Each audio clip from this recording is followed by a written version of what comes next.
From the home of the Yard of Bricks, one of the most historic tracks on the circuit, we welcome you to Indianapolis Motor Speedway as it plays host to the biggest race of the season for the Dark Horse Racing Series presented by Troy Lee Designs. Here this evening, it's the Dark Horse 500 presented by Troy Lee Designs as these drivers today prepare themselves for 200 laps in what is normally the season finale, but today will be the penultimate race of the season. It's our final stop for the double points races as well, and very well, like in seasons past, could be the venue where the championship is decided. I'm Seth Cole, and I will be joined soon by broadcast colleague Matthew Rodriguez here to bring you coverage of today's action as drivers are getting ready to roll out, get ready for 3 pace laps, and then prepare themselves for the 200 lapper. 3 former winners of this event are in the field here today, including the driver that lines up on the pole position. That will be Craig Forsyth in the number 27. He won this event back in Season 2 after a 3-wide run down the front straightaway. A caution came out, finished the race under yellow, and he was able to put his name in the record books as a winner of the Dark Horse 500. He was joined a season later by Matt Wagner, who is piloting the number 6, will be rolling off from the inside of row number 2 on the starting grid. And of course, the defending winner of this Indianapolis 500, looking for back-to-back wins. That is Nick DeGroot, who's going to be rolling off on the outside of row number 1. All 3 of our former winners of this this Dark Horse 500, I got to get used to saying that, they are going to be rolling off from 3 of the top 4 positions. Henry Bennett, who came up runner-up here in the Dark Horse 500, he is going to be rolling off from the 2nd position. These drivers are going to prepare for 3 pace laps here. We will see them formulate from the usual double file to 3 wide, and they will actually be 3 wide for the start of this race. There were a total of 29 drivers, I believe it was, that qualified for this race. Looks like a few of them did not make the start here today, but we're going to give you the starting lineup based off of where everyone qualified during pole day qualifying this past Wednesday night. Craig Forsyth will be on the inside of row number 1. Henry Bennett will be in the middle of row 1 with Matt Wagner on the outside. Row 2 is going to be comprised of Nick DeGroot on the inside, Charles Teed in the middle, and Jeff Hysong on the outside. Eric Peterson will be on the inside of row 3 alongside of Joseph Morales and Gail Brooks. Row 4 finds Jim Herrick, Rick Ravon, the former champion, and James Watson. Yari Brupacher, who came off a great run last week, he is going to be on the inside of row number 5 alongside of Gary Corley and Eric Schaus. Jack Walls, making his first start of his career, will be on the inside of row 6 alongside of another debuting driver, Mike Gibson. Then another debuting driver. Debuting drivers to complete row 6 with Tatis McMurray. Jason Hand will be on the inside of row number 7 alongside of Jim Brooks in the middle, and AJ Hobson will be on the top side. Row 8 will find Alec Coates, Joe McAdory, and Nicholas Winook. Benjamin Combs will be on the inside of row 9 with Sebastian Kinder and Ryan Mullis completing that 9th row. And in the final row, Isaac Muck would have rolled off from the 31st position, or correction, that would have been the 28th position, and Justin Newcomb would roll off from 29th. Looks like 25 drivers are actually going to take the green flag here this evening. Now, I mentioned that I'm going to be joined by broadcast colleague Matthew Rodriguez in a few moments. He's got some duties out there on the racetrack right now as he is leading the field around in the Chevrolet Corvette C8R. And he'll be pulling that thing to pit road and then joining me up in the booth momentarily. Let's talk about the point standings coming into this race. As mentioned, the championship is not officially decided when the checkered flag waves here today, as it has in past seasons. We will be racing at Iowa Speedway for the season finale next Wednesday night at 8 p.m. Eastern Standard Time. But Nick DeGroot comes into this race with a pretty commanding lead. 149 points back sits Craig Forsyth. Matt Wagner currently 176 points back in 3rd. Jim Brooks and Gail Brooks in 4th and 5th, 183 and 187 points respectively. Now, not to say, though, that the championship couldn't be up for grabs and in very close proximity when we get to Iowa next week, since, as I mentioned, this is the third of the three double points races. We had the season opener at Auto Club, last week at Michigan, and here today at Indianapolis. If driver Nick DeGroot runs into an issue here today and does not finish high in the field, it's a big opportunity for drivers like Forsyth, Wagner, and both of the Brooks, despite being triple digits back, to be able to gain a huge chunk of points and be within striking distance of Nick DeGroot heading into the season finale. It also gives hope to a couple of other drivers that might be able to be long shots next week, Jeff Heisong and Jari Brupacher, but I feel for those two drivers, they are coming into this race in a must-win situation. It was interesting, too, talking to a number of our podium finishers last week, two of which coming into this race, Forsyth and DeGroot, former Dark Horse 500 winners, about how they approach a race like this. The longest race of the season, 200 laps in total, and basically they said that it is, you take the Dark Horse 500 and you put it all in a segment of its own, and then the rest of the season is the rest of the season where you focus on the championship. It's that big of a special event that you set it aside, and everybody wants to be able to say that they took a checkered flag and hoisted a trophy here at the hallowed grounds, the home of the Brickyard. We should see the lights go out atop of the pace car this next time by, which will be the 1 to green signal, and these drivers will be turned loose for what should be an exciting event here today. We have seen in the past drivers with the adrenaline at an all-time high, really anxious to make moves, get the track position to settle in a long green flag run, and sometimes mistakes are made early on.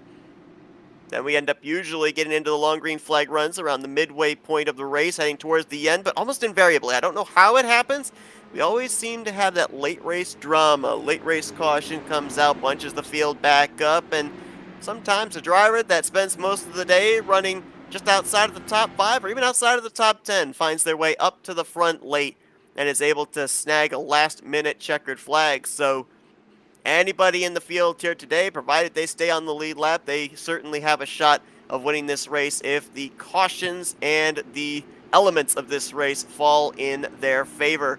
Speaking of an element of this racetrack, let's talk about pit road, because that's going to be a busy place. These drivers here today are going to be able to go anywhere from about 29 to 31 laps on fuel, which means they will be making several trips to pit lane. Now, it's not one of the most difficult pit lanes to get onto, but it certainly will cost you a lot of time if you make a mistake. Sometimes drivers can lock up the brakes trying to get onto pit road, spin the thing around, and invariably, if you carry too much speed and lock up the brakes, you may get pegged for speeding.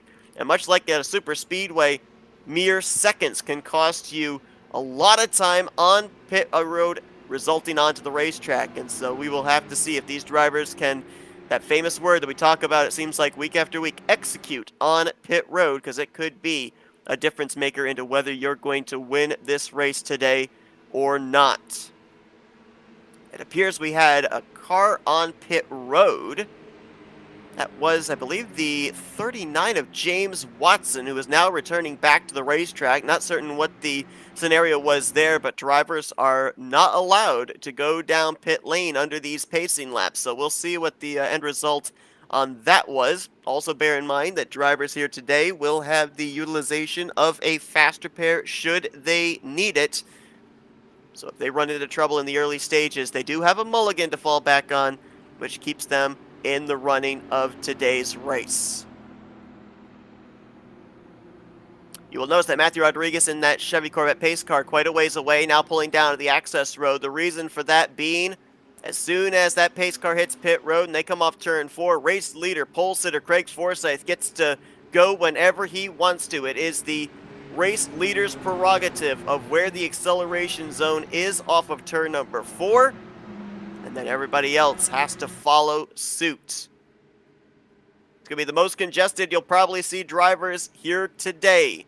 3 wide start all the way back through the field as Craig Forsyth The winner of this event back in Season 2 gets ready to bring them through turn number 4. Henry Bennett and Matt Wagner alongside of him.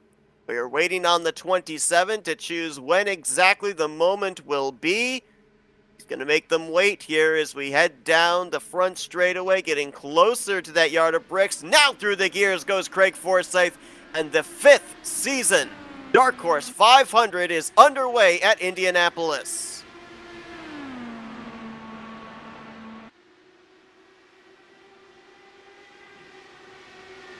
Most part, looks like the top 5, top 6 all going to get single file. Everyone getting organized, realizing this is going to be a long race. But Henry Bennett not willing to wait. He's going to dive to the inside and look to lead the first lap of this race. Matt Wagner going to stay in line in third. Decided not to step out as Bennett will clear for the spot. Forsyth drops back to second. Henry Bennett going to come around and see if he can lead the first lap of today's event. Forsyth's going to get a run. It might be a photo finish to see who's going to lead this first lap. Looks like it's going to be Forsyth by half a car length, officially leading the first lap of the race here today at Indianapolis. Bennett back to second. Wagner slots to third as DeGroot just got around Charles Teed for the 4th position, dropping Teed back to the final spot inside of the top 5. Looks like all 25 drivers did take the green flag, all running up in this lead pack at this point in time, as Bennett back to the inside for that race lead. He will take it. They get awfully stacked up there from third place on back as DeGroot jumps to the outside of Wagner. Teed is there as well. Jeff Heisong on the tail end of this group. You got a group of 6 and another group of about 8 back in pack number 2, running only about 0.8 of a second off of pack number 1 as Forsyth back to the inside. This is something we're going to see all day long as well. These long straightaways enabling drivers to be able to get huge toes, huge runs, and big moves into turns 1 and 3. Just have to make sure you don't make that move too late, or else the driver that you're trying to pass might not be ready and might cut off your nose heading into these rather tight corners here. A lot of speed, not a lot of banking for these drivers to be able to lean on, but as I ended up hearing in pre-race from broadcast colleague Matthew Rodriguez, these cars stick down to the racetrack, which allows drivers to have a little bit more stability in making such moves. And I believe actually we now making the long ascent up here to the skybox from pit road. We've got Matthew Rodriguez here. Matt, it's great to have you here. Obviously, you were able to feel the energy down there in that pace car with those drivers lined up behind you. Doesn't look like the adrenaline slowed down at all here. These guys are ready to go. No, it's really the anticipation, and obviously everyone wants to get going and everyone wants to start winning the race, but you just got to remember, this is a 200-lap event. It will take a while to get to the finish, and a lot of these drivers have differing strategies. You've got some guys in the back trying to ride this thing out. Hopefully they get a little bit of a bearings of the car, and the guys up front like Forsyth, Bennett, DeGroot, Teed, they want to go out and dominate this race. It's interesting you bring up strategy because, talking all about the elements of this race as we've observed it in past seasons, there always seems to be a strategy. But, when I talked to guys like Craig Forsyth and Nick DeGroot, former winners of this event last week, asked them if they had a strategy coming in, they said, no, we're just going to kind of play it by ear. And I think that's what everybody has to do because if you think about it, this type of race, it's never going to be the same season after season. Absolutely. And it just a little bit changes where there's things that you can learn from previous seasons, like how the car handles, how the draft works, things you can carry over from even the IR18 to think about the Dallara 09, how that car drives, and it's so different. But there's always variables like, hey, it's the temperature outside, the humidity, how much grip this track has, and again, even the people around you, it changed so much. Looking at Charles Teed, he's now taken the top position. I mentioned about a lot of drivers that are in the hunt for the championship this season. A lot of that can change from now till next week at Iowa, especially with this being a double points event. But how about a guy like Charles Teed coming into this race 14th in the point standings? He did have a pole position this year, but only 1 top 5 and 2 top 10s in the starts he's made this year. I mean, if there's a guy that's hungry to be able to go out and win a big race, you'd have to probably look no further than Teed.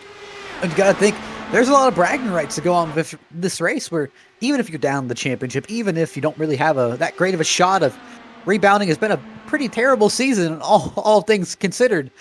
I mean, you can at least say, hey, I won the Indy 500. I did all 200 laps. I won that race. No one else can take that away from me, and it goes in for years and years.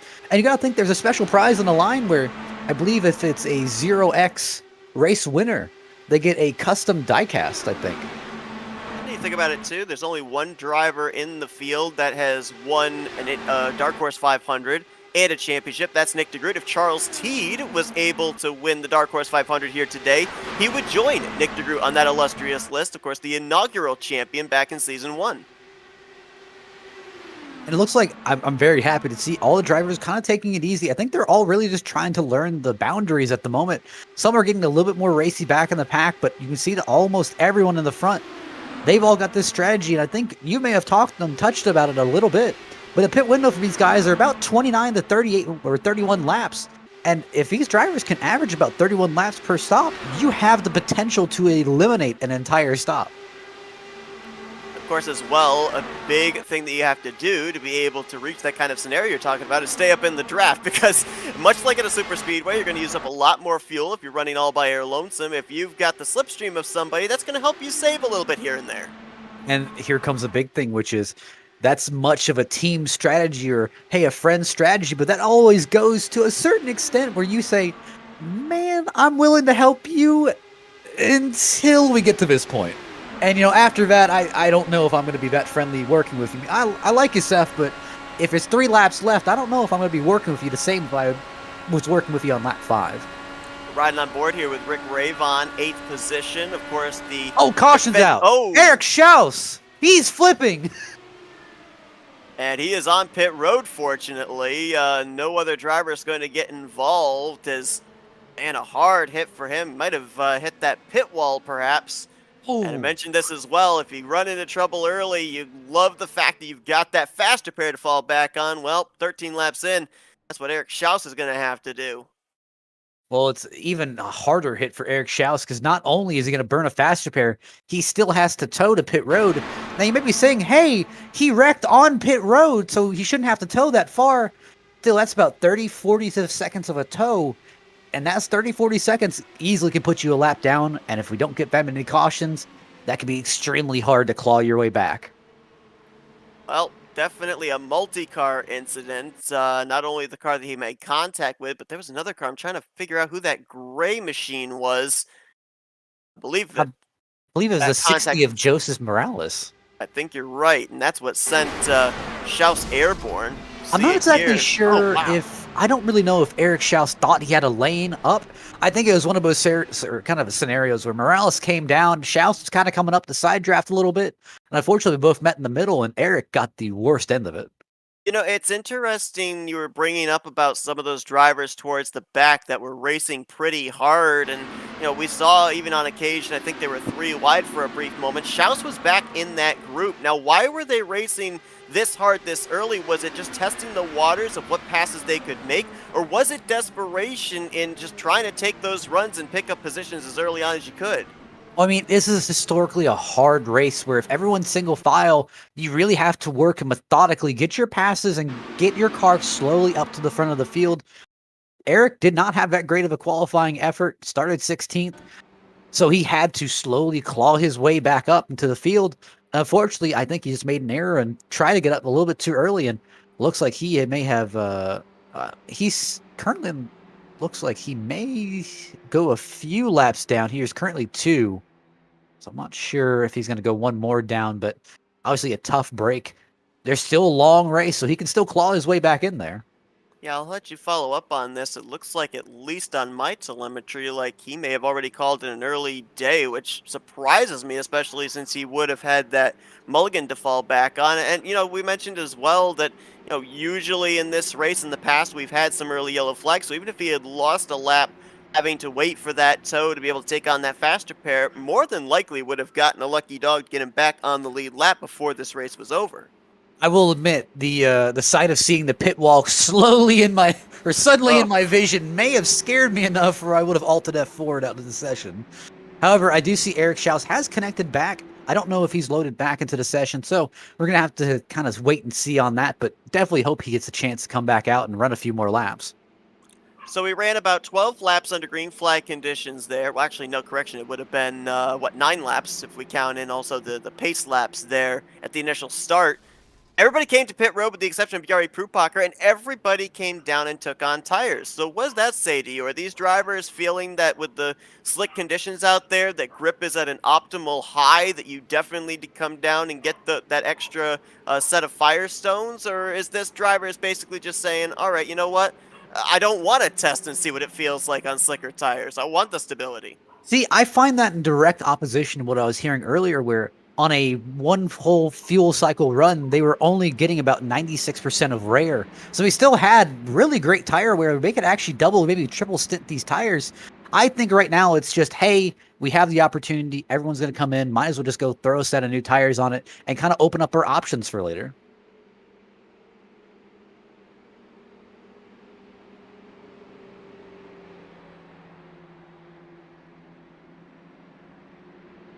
As we're slowly rolling pace car, lights are out. Jari Brupacher, Charles Teed, Craig Forsyth, Henry Bennett, and Nick DeGroot are our top five. Kind of looking through the field, there has been some big movers. Obviously, Jari Brupacher, Charles Teed. Jari Brupacher obviously staying out on that last pit stop. He is up 12. Charles Teed up 3 from his starting position. But almost looking for our biggest loser. It looks like Eric Schaus is back on the racetrack now. He is currently looks to be only 1 lap down, which is very impressive. So if him only being 1 lap down, obviously just got to wait for a caution to get him back on that lead lap. Going back through the top 10, looks like Jeff Heisong, Matt Wagner, Rick Ravon, Gail Brooks, Eric Peterson, Joseph Morales. Even after that little bit of contact, he manages to slide up to 11th place. So, hey, I think there's a really good chance here. Interesting that a number of drivers that were towards the back moving up to the front, you have to think maybe a little bit of pit strategy coming into play there. And that's the thing too, we've seen this in the past as well, that you wouldn't necessarily think it at a track as big as this and how you see drivers get runs, but this is really a track position type race, just in the fact that it is so difficult to be able to make multiple passes in a short span of time. Usually you spend 5-6 laps just preparing yourself to make a pass on one driver per position. And that's the thing where these cars, at least I'll speak from personal experience, racing the NASCAR stock cars around Indy and these Indianapolis, really the Indy 500 in general, these cars are just so different, and it's just an entirely different mindset to, hey, you have to be on the edge, but these things love downforce. They absolutely adore downforce, and they will happily go faster with them. And these are so much harder to pass because if you have the guy in front of you, you really have to work to try and intimidate the guy, maybe get him a little bit out of his lane, because these cars, they are on rails. They don't make mistakes. It's really always driver error. It's got a little interesting around the 5th position. Nick DeGroot, Rick Ravon, Jeff Heisong in that mix. They were almost 3 wide down the front straightaway. Ravon thought better of it, tucked back in line. They've got Matt Wagner there with them as well. Let's focus on Nick DeGroot for a moment here. I mean, obviously a former winner of this event. More importantly, though, coming into this race, he is your current points leader, 149 points over his next competitor, Craig Forsyth.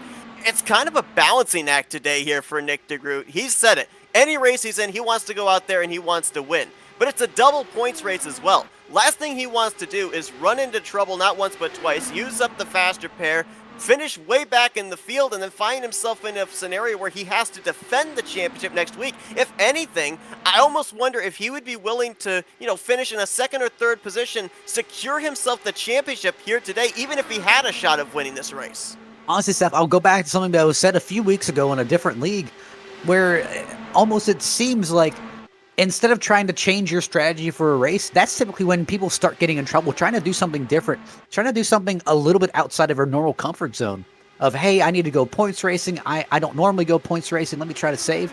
And that's where typically mistakes happen, wrecks happen, and you get yourself into a hole. I think Nick DeGroot just says, you know what, I'm not even going to go out and worry about it. I'm just going to go out and run the race like I normally do. If I win, I win. If I lose, I lose. Just don't wreck. It's that mentality that I was talking about that really I think a lot of the drivers have adapted. We obviously focus on the fact that this is a race on the schedule, points on the line, championship on the line. These drivers go out here and kind of treat this as a special event. Absolutely. We have a lot of non-Dark Horse regulars in here, or regulars that usually run the IR18 Area 51 series, that, hey, they had a Saturday free and they really want to come out and run this event. And even race officials are stressing this in drivers' meeting that, hey, while this is a special event to some, this is still part of the series, and there is still guys going for championships in this series that we really need to be observant of. We need to be careful. Don't race them too hard. Obviously, don't pull a slider that you kind of are iffy it's not going to work and take out the entire field. And you bring up those drivers that, we normally don't see week after week. A couple of them running outside of the top 15 right now. McMurray, Walls, Gibson. Not only are they drivers in the field here today that we could see as and I'll put this as a pun, a dark horse by the end of the day, being able to pick up the victory in their first start, but also those are positions, those are points that are out there. If you consider the fact that we've got these one-off drivers out here, there's about, 6, 7 positions up for grabs that normally wouldn't be there on a weekly basis that could play a big difference into our championship picture next week, depending on what happens with our top 5 drivers in the point standings. And then you also have to think about that whole Nick DeGroot scenario a few laps ago where, hey, there is big gain here where, again, my competitors, they could wreck out. They could finish 25th. They could be all the way down the order, and I have a huge advantage. But also, hey, in that flip side, if I end up wrecking this race, if I'm Nick DeGroot, that's like 24th place. I've just lost a whole ton of points. Let's say my next championship rival wins this race. I'm in trouble. Looking here at 9th place, that's Gale Brooks getting around Eric Peterson. Those two kind of on an island of their own right now. It's almost a full 2 seconds up to the lead pack, and there you see, I guess we'll call that group number 2 back there, because I'm not sure that 2 cars would be considered a group. That's about a second and a half back, AJ Hobson and company. Now we're noticing these guys here, Peterson and Gale Brooks, kind of doing the swap back and forth. We've seen this before at Auto Club. We saw them do it at Michigan as well. Kind of the way that these particular cars generate and maintain the speed through the corners and on the straightaway. When we end up getting to, and we know it's going to happen, when we get to green flag pit stops and we start to see the field get split up, we're going to see this more and more of packs trying to gap themselves to the other rest of the competition. It's kind of funny, but there also is I almost want to say a forbidden strategy that is going to be in place, which is bump drafting, which is so odd to see these Indy cars that have those kind of needle-like noses that are built for aerodynamics and downforce to be pushing another one in a corner. And I will admit, I did test some of these out in practice. It is extremely sketchy. Yeah, but man, there is first cardinal bump drafting, though, you need to have a bumper, right? Extremely. It's almost like the kind of the nose drafting that hooks in with the carbon fiber on the back. Oh! Ooh! Jari Brubacher, I think, did get the wall. There was contact between himself and Charles Teed. Just looking at the side of that car, don't currently see any damage.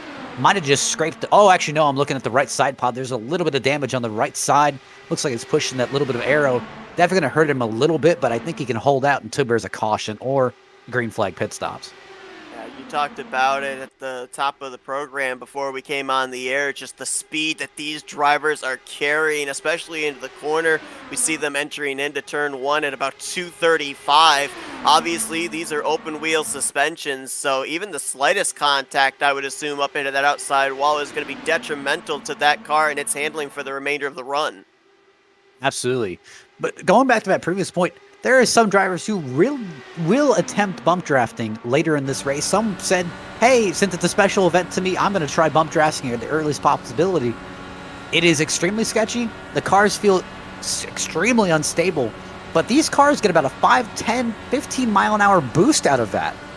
So it's kind of, you're playing with fire here where it can easily aid you and it can easily kind of burn you. It looks like Jari Brubacher is coming down pit road now to repair the car. Now, the good news is this is a 2.5 mile speedway, so kind of put that in the same category as how long it would take to get around Daytona. So there is the likelihood that Brubacher could come down, make the pit stop, and come back out still on the lead lap. Granted, though, he would probably need a caution sooner rather than later, because very much like a super speedway as well, a pack of cars is going to generate a lot more speed than a single car out there all by his lonesome. So there is a likelihood, even if he remains on the lead lap with the completion of this stop, that this lead pack could gobble him up and put him a lap down to green flag conditions.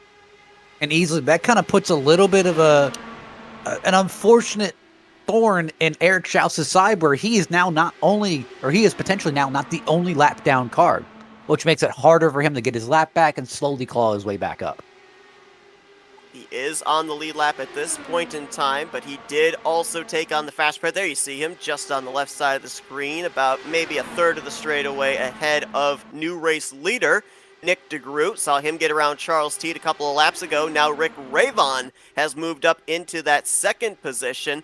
And, I have to think there in the case of Rick Ravon, last season won the championship, but he said, man, I would have loved to have, had the cake, but had the frosting as well. The Dark Horse 500 victory. Now he comes into this season, the defending champion. We've seen him run a couple of races in the past. Has been to victory lane twice since then. No pressure, really, for Rick Ravon coming into this one. He doesn't have to worry about points, doesn't have to worry about the championship. Now it's all just business of being that first car to the checkered flag by the end of the day. And that's the thing, like, events like the Indianapolis 500, the Coca-Cola 600, even the Daytona 500, think about that, where it's these long endurance type events. I mean, it turns guys who are always happy just to ride around, maybe get a good finish, hopefully get a top 10, to guys who, man, I want to go out and win this race. I mean, I've put 2-3 hours of time in the race alone, not including the time that you maybe spent making the car, making the livery, making everything on your car, working with your team, working on strategies, running the race back. I mean, there is hours and countless days of work that goes into this. So, I mean, there's a little bit of honor and pride in this. Man, I want to go out and win this.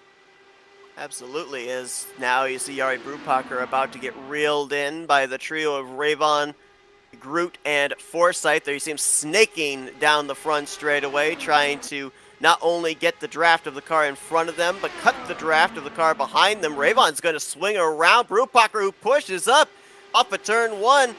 That's going to slow up Nick DeGroot, at least for the brief moment. I also noticed a couple of laps ago going into turn one, Rick Ravon got his left sides awfully close to that rumble strip down there, which is not really down there to be used. It's more of a guideline of letting you know where the racetrack ends and the grass begins. As we look at the weather conditions here today, it's a nice balmy 65, but the track temp 90 degrees, and you have to think that as the tires wear down, it gets a little slicker, and that's why we maybe saw Rick Ravon get a little loose a little while ago. Yeah, these teams are very optimistic in practice that it wouldn't really be that tire heavy of a track, but again, track conditions change, situations change, and hey, maybe that 5% that may drop off that tire, maybe that 10% might drop off that tire, they're not going to feel as confident about that. And you got to think, when you're exiting pit road, that little bit of wear can make you that much more unstable. And again, if you have any doubt in your car, are you going to push your car as hard as you would if you had full confidence that, hey, this is brand new tires, I can haul? Interesting you bring that up, because let me pose a question to you here. Maybe we won't see it like in the first round of pit stops. Let's say we're closer to the end of this race. Would a driver be confident enough to come down and just put fuel in the car, go out there with the tires they just had the last green flag run on? We saw when the caution came out for the first time today, everybody except one came down pit road and took on tires. Well, I mean, let's use Jari Brupaker as a little bit of an example here. Even with those older tires, why they weren't that old of tires, they were still competitive and still hanging on the front of that field. Now, obviously, after the damage, I can't really speak on that, about how competitive they were. We could use this as a little bit of a reverse scenario. Look at Jari Brupaker now. I'm pretty sure he has new tires on his car. And then look at the three in front of him that have semi-worn tires, almost in the same situation he was in. If we kind of ignore the fact that he's now fallen off the draft, he was hanging with them. So we can kind of use that idea that, hey, maybe if we double stint these tires, they're not going to be as bad as, hey, what we thought they would be. We're not going to fall off that heavy. Now, of course, right now is the time you experiment. You experiment early in the race. Don't wait till like lap 170, 180, as it looks like Nick DeGroot has a little bit of connection issues. But don't wait till that final few laps to start testing out, because at that point, it's just a desperation move, and you're just hoping for the best. A great point. We got someone diving onto pit road, it looks like, back there. I think that's the 90... No, it's the 7 of Gary Corley and the 10 of Alex Coates. Now, this is about 20 laps into this run. Little early for these guys to be coming down, or is this maybe a back-to-front type strategy, working the race from the checkered flag back to the green flag? It could always be. I know of people who end up trying to work the races from back to front, and again, you just have to be flexible with your strategy where if you identify something's not going to work or you're really iffy, you need to make that call immediately that it needs to be changed. As you see Nick DeGroot slowly shoot down pit road. Looks like he has no friends other than Joseph Morales.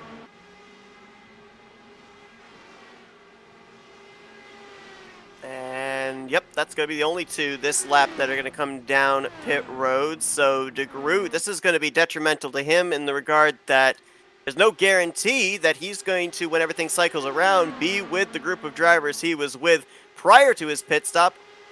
And he could find himself really all by his lonesome, and we've already documented the problems you run into when you have no drafting partners turning laps here at a track as big as Indianapolis. Rick Ravon, Craig Forsyth going to stay out longer. Henry Bennett staying out longer as well. Kind of wondering what the call was there on Nick DeGroot, because again, for most of these drivers that we've seen come to pit road in the last lap or two, this is about, what, 10 laps sooner than we expected them? He could be trying to stick to his fuel strategy. Again, these drivers kind of have that 31 laps kind of circled in their head that, hey, we at least need to average this. Currently, it's 36 laps into this event.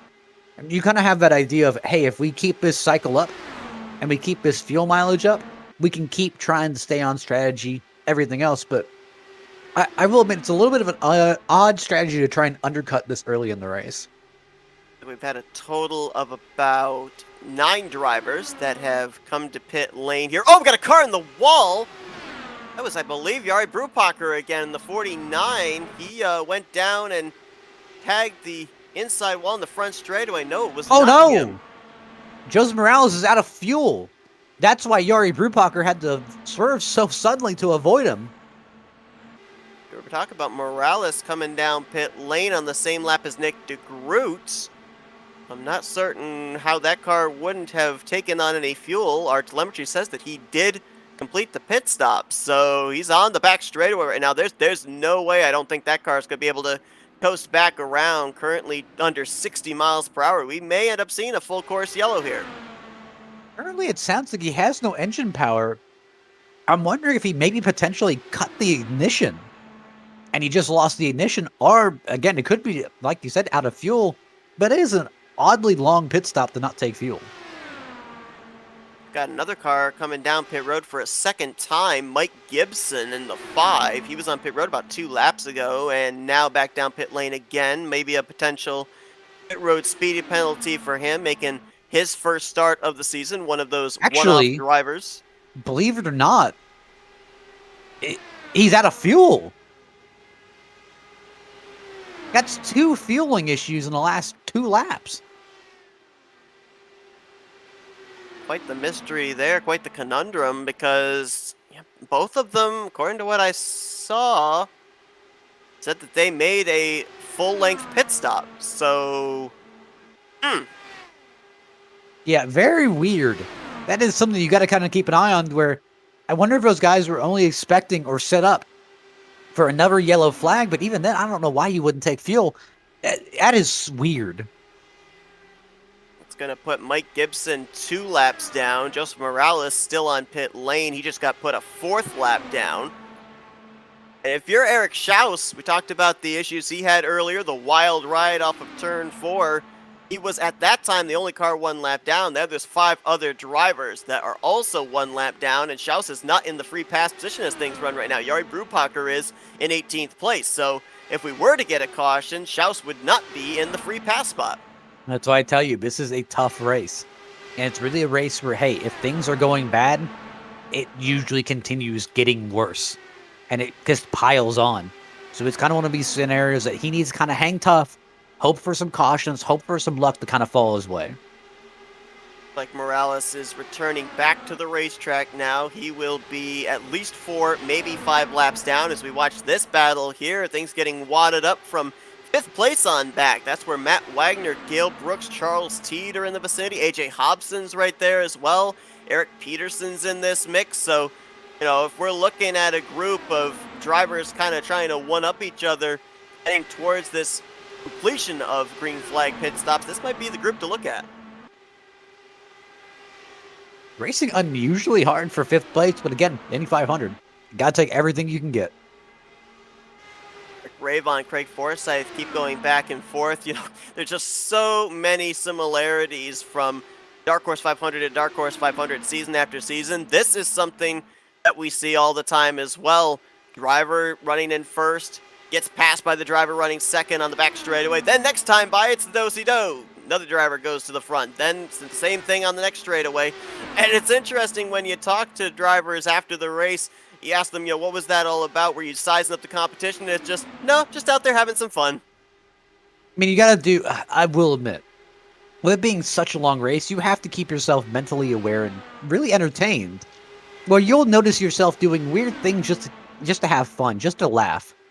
And I think that's one of those things where you got to kind of keep yourself entertained. You got to keep your mind active and ready. So, hey, having fun with another driver, just playing around, trying to pass him, that keeps you aware, that keeps you alert.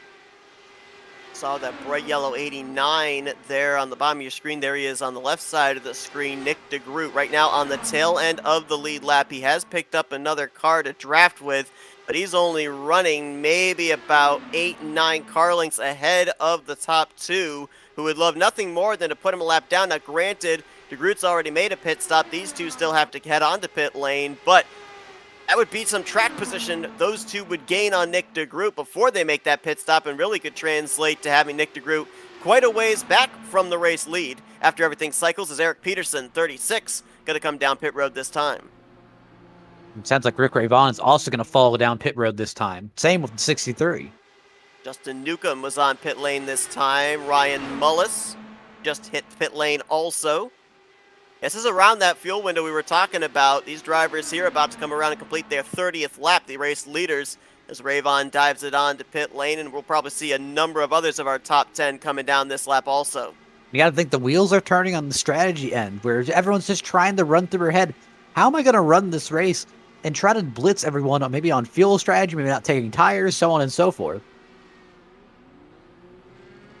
Gail Brooks, AJ Hobson, Jack Walls, James Watson all down this time. Sebastian Kinder is on pit road as well. Craig Forsyth will undoubtedly be on pit lane this following lap, as this would be the max number we were given, 31 laps on this run. We're waiting for him and another 6 drivers to come down pit lane. Here comes the race leader. I'm honestly not really seeing people deviate from that number too much. And that's kind of concerning and kind of confidence raising, where the data is correct, but you're a little bit concerned saying, oh man, I wish the data was a little bit off so I could have made it more laps and I could have surprised myself. Interesting here. Talk about drivers stretching it. 2 drivers going to go an extra lap. Matt Wagner and Jim Herrick will now be first and second. They'll be the last 2 that we'll see come onto pit lane. What do you think? That 1 extra lap going to be important in the closing stages of this thing? Never say never. That's all I'll say. I've ran out of fuel enough times to know that 1 extra lap can make all the difference. Well, Matt Wagner won this event back in Season 3, so obviously we're seeing varying strategies by the 3 defending winners. We saw Nick DeGroot, short pit. Forsyth came in on the number we expected, and Wagner went an extra lap. So 3 former winners of this race, 3 entirely different varying strategies. It looks like Rick Ravon will be coming around and being the race leader when all is said and done. Forsyth will more than likely be second. It looks like Nick DeGroot will come out in the 3rd position, but he'll be under fire from Henry Bennett. You talk about drivers having determination and motivation in a race like this. How about Bennett? Runner-up finisher in this event twice, back in both season 3 and last season, season 4. So this is a guy that's been twice a bridesmaid, never a bride. Obviously here today, I think he's looking for a little bit of redemption. And I'll say those second places hurt more than anything else. And as much as you say, at least I'm finished second, that doesn't really make up for the whole fact of, man, I just did 200 laps and I was so close to victory and I finished second. You want that win worse than anything else. If I recall correctly, I believe that Henry Bennett, when he finished runner-up back in Season 3, he was one of the one-off drivers. Last year, though, he ran full-time. Not only finished runner-up in the Dark Horse 500, but also finished runner-up in the championship standings as well. So a bit of a double whammy for him this season running as a one-off driver once again, as he's still trying to reel in Nick DeGroot about a half second back. Things cycle around. Forsyth the leader, Rick Ravon in second, although that seems to change just about every straightaway. They've got over 3 seconds back to DeGroot in third, Henry Bennett in fourth, Matt Wagner right now in fifth. Give a call to AJ Hobson. I think he kind of set out to make me a liar in the beginning stages of this race. I said it's so difficult to pass. Well, he started 20th, and he's up 15 spots, now just got by Wagner to the 5th position. I'm just sitting here thinking about Henry Bennett. Henry Bennett's biggest issue was either he was finishing second or his internet was letting him down. That's true. That is very true. As of right now, things are looking good as we are. Better go find some wood here in a moment. You better. We're about a quarter of the way through this race. Craig Forsyth, Rick Ravon continue to battle for the race lead in the Season 5 Dark Horse 500, presented by Troy Lee Designs. We're going to step aside for a quick commercial break. You're not going to miss a thing. We're going FRN side by side. Welcome, race fans. This is Paul Page, the voice of IndyCars. And today we're excited to present another IndyCar event brought to you by the Dark Horse IndyCar Series. From the Unzers to Mears, Foyt, and Andretti, now it's Corley, Peterson, Davies, Gardner, and team. You can expect high speeds, incredible wheel-to-wheel action, and intense drama that you could only get in an IndyCar. So sit back and enjoy your favorite drivers from all over the world take the track. Dark Horse IndyCar drivers, start your engine.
Welcome, race fans. This is Paul Page, the voice of IndyCars.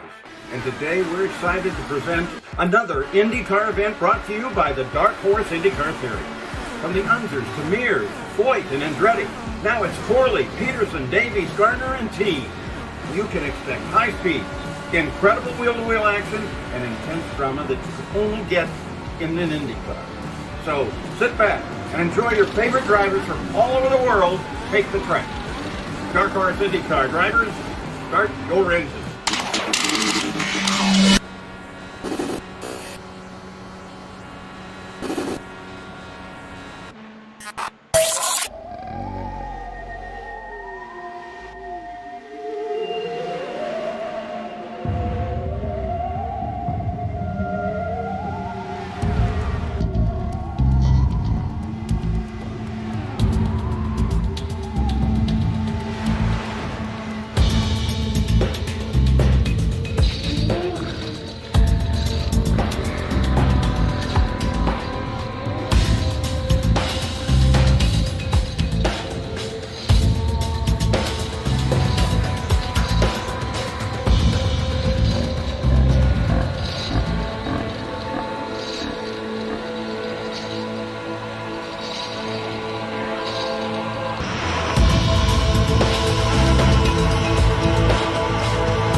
Welcome, race fans. This is Paul Page, the voice of IndyCars.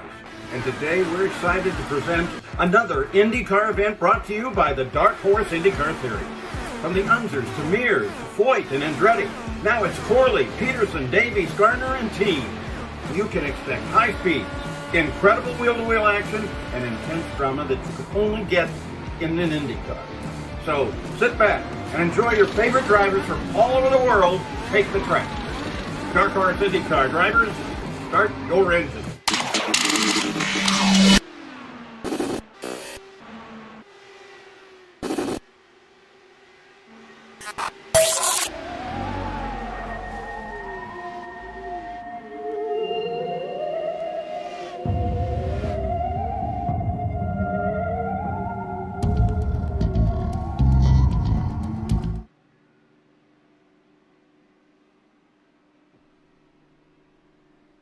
Caution on the speedway for the second time today in the Dark Horse 500, presented by Troy Lee Designs. Looks like it might have possibly been the 40 of Jim Herrick bringing out this yellow flag just past the quarter mark. Yeah, and I'm just looking back here. It looks like Jim Herrick might have slightly pushed up the track, or it might have just been a little bit of misjudgment, clobbered the wall a little bit, and it looks like I'm thinking Eric Peterson may have paid the price there.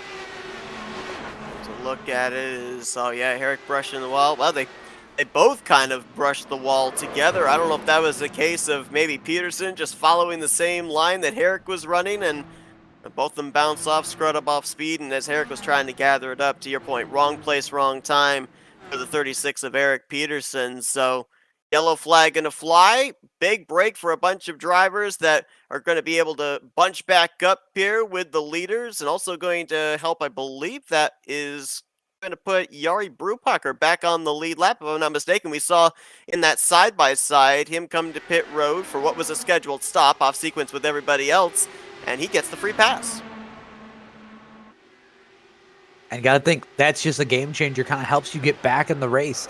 Now, it's kind of what you do with that that's going to really determine if it's, I guess, really worth it. Now, you got to look at some of these guys who are staying out. If they are a lap down, like Mike Gibson, they do have the potential to get a wave around here. See if any of those drivers take that option. Some of them, I think for the most part, are anywhere from 10 to 14 laps on their run. It's a wonder we didn't have a couple more drivers get involved in that wreck, to be honest, too. About 2 or 3 drivers entering into the vicinity, and this is one of those racetracks where you never know where the spinning car is going to be by the time you get there. My general rule when it comes to wave rounds is I'm going to try and take a wave around at the earliest opportunity. Just trying to see if I can get a little bit of advantage, because everyone's going to be coming down pit road this time to try and get new tires, get fuel topped off. Hope for a quick caution, then slowly dip down pit road, get new tires, get back up with the field. Just got to hope for that quick caution, though. AJ Hobson is going to be the lone driver to stay out here, and will subsequently be the one to lead us back to green. Everybody else came down pit lane. Forsyth, Rivon, Bennett, and DeGroot. They were the top 4 coming down and leaving pit lane. So that's going to be your top 5 when we go back green flag racing. Jim Herrick and Eric Peterson. I'm assuming that the time we're seeing them spend on pit road is for the tows. I would assume that they're going to have to take on their fast repairs here. I don't think that this is them sitting on pit lane trying to get manual repairs done. Never know. You never know. As of right now, we actually have 3 drivers that have taken on their fast repair. 2 of them we've already documented, Jari Brupacher and Eric Schaus. Also add Justin Newcomb to the list. He took on his fast repair under that last round of green flag pit stop. So one of our one-off drivers does not have the mulligan available to him, as we got a couple of more drivers hitting pit lane this time.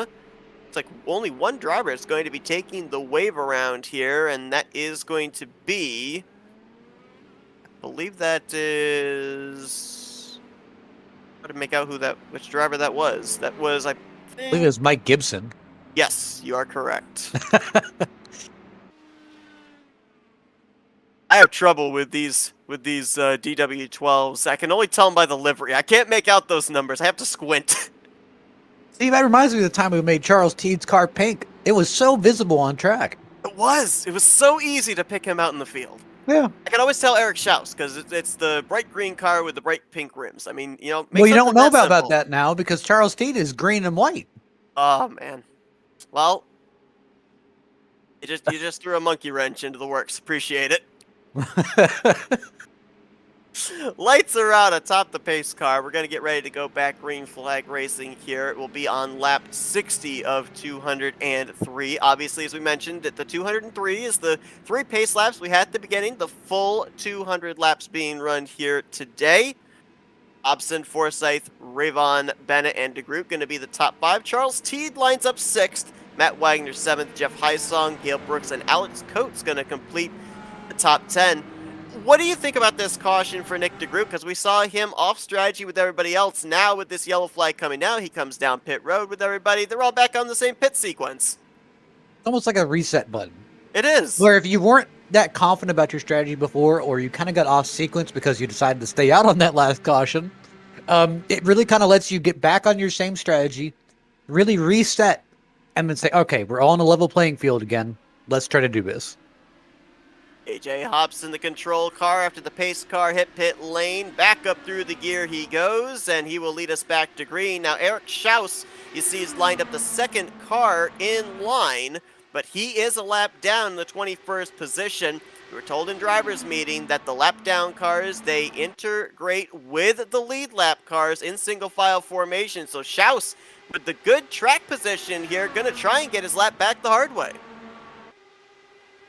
And that's the thing where this really the lineup allowing lap cars to stay where they are helps them so much because it allows them to fight, hoping for that quick caution, allows them to try and fight at the front of the field, get their lap back that way. Hobson's not going to give up, though. Going to battle back to the inside as we drop back to the second place battle. Rick Rayvon getting around Craig Forsyth. Henry Bennett right there as well with Nick DeGroot and Charles Teed. It's interesting. I love the statistics. Well, we've seen Rick Rayvon and Craig Forsyth spend a good portion of this race out in front, swapping the lead back and forth. But one stat I don't think either one of them would like me to point out, that in the last 3 Dark Horse 500 races, the guy that's led the most laps has not won the race. Alex Van de Sant, Polo Hernandez, and last year Nick DeGroot, or actually I've got that in reverse order. Nick DeGroot season 2, and then Alex Van de Sant and Polo Hernandez. None of them were able to win the race after leading the most laps.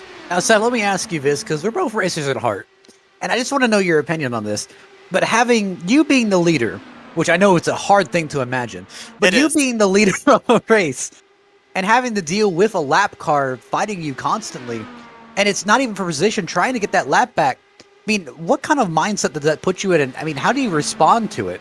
I know some drivers who will respond, get out of my way, but some drivers welcome it and even will look at that lap car and say, hey, man, I could take you as an advantage because we are a 2-car tandem here. We can just keep pulling away from his field. I think that second option right there hits the nail on the head. It's not like Eric Schaus is several miles per hour off the pace and holding AJ Hobson up. If anything, he is an ally right now to the 63, allowing him to be able to do that back and forth, keep the momentum up. And we're even seeing that second place battle between Rick Rayvon and Craig Forsyth stifle their opportunity to be able to reel in AJ Hobson. So if anything, I think right now what we would consider battling from our perspective, this is actually aiding AJ Hobson in holding the race leader. Remember too, he's out there on older tires, so that gives him a little ace in the hole as well of holding those fresh Firestones at bay. And that kind of also shows you how strong these older tires are. We're making literally go toe-to-toe with the brand new tires and still be competitive.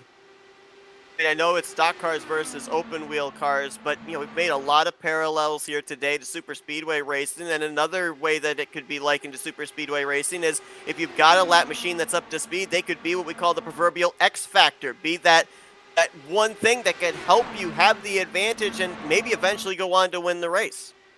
I mean, you got to look back at Michigan too, where Michigan was so highly contested, and really Michigan was much more of a high blood pressure race than this, just because of that banking in the multiple lanes. But Indy is a lot more of a challenge where, hey, there is that one preferred lane that is strong, and you can make runs other places, but you have to set them up. That's really why we don't see a whole lot of side-by-side battling in the corners. Usually the driver that runs really low, pushing up, the drive that runs really high, having to try and arc it off the corner, and usually we see two drivers want the same piece of real estate, leading to carnage. That's why really we're seeing most of the passes for position taking place on the front and back straightaway. I don't think anyone's going to be brave enough to try the corner pass yet. But you got to think, when it comes down to the last few laps, that dive bomb is going to be the most vital part of this race and easily can take someone out of the contention for this. You know, obviously it's a long ways off, but let's talk about a scenario in the closing stages. You know, we were going over what they had in the drivers' meeting for drivers to be able to look over. Obviously, there was a verbal drivers' meeting as well, and, you know, the rule of no blocking. So, I mean, what kind of defenses can you play to make sure that somebody doesn't get a run on you with the checkered flag potentially on the line? Yeah, that's one thing they really wanted to point out, which is weaving the break the draft is okay, but blocking is not. And how I interpret that rule, and this may be a little bit different than the official interpretation, but how I interpret that rule is that maybe the F1 style block of making one move is fine. Making that double move and coming back across their nose after we've already made the evasive maneuver, that's not. Where I understand coming down from that initial block and trying to stop a run, but doing that quick cutback, I don't see that. One thing that I love with these camera shots we have is being able to see what the driver sees, that steering wheel, that panel, especially when we're at the high-speed race tracks like Michigan last week and Indianapolis here today, kind of seeing what the strategy is as far as the gearing that they run in. And, you know, we saw back during the side-by-side, we were on board then with Craig Forsyth and saw him for the most part in 6th gear. Just moments ago when we looked at him, he was in 5th gear as soon as he got passed by Rick Ravon back up to 6th gear. So we're even seeing strategy in terms of trying to get that optimal straightaway speed and then swapping over to the draft gear to save some fuel. All right, now here's the second thing I want to throw at you.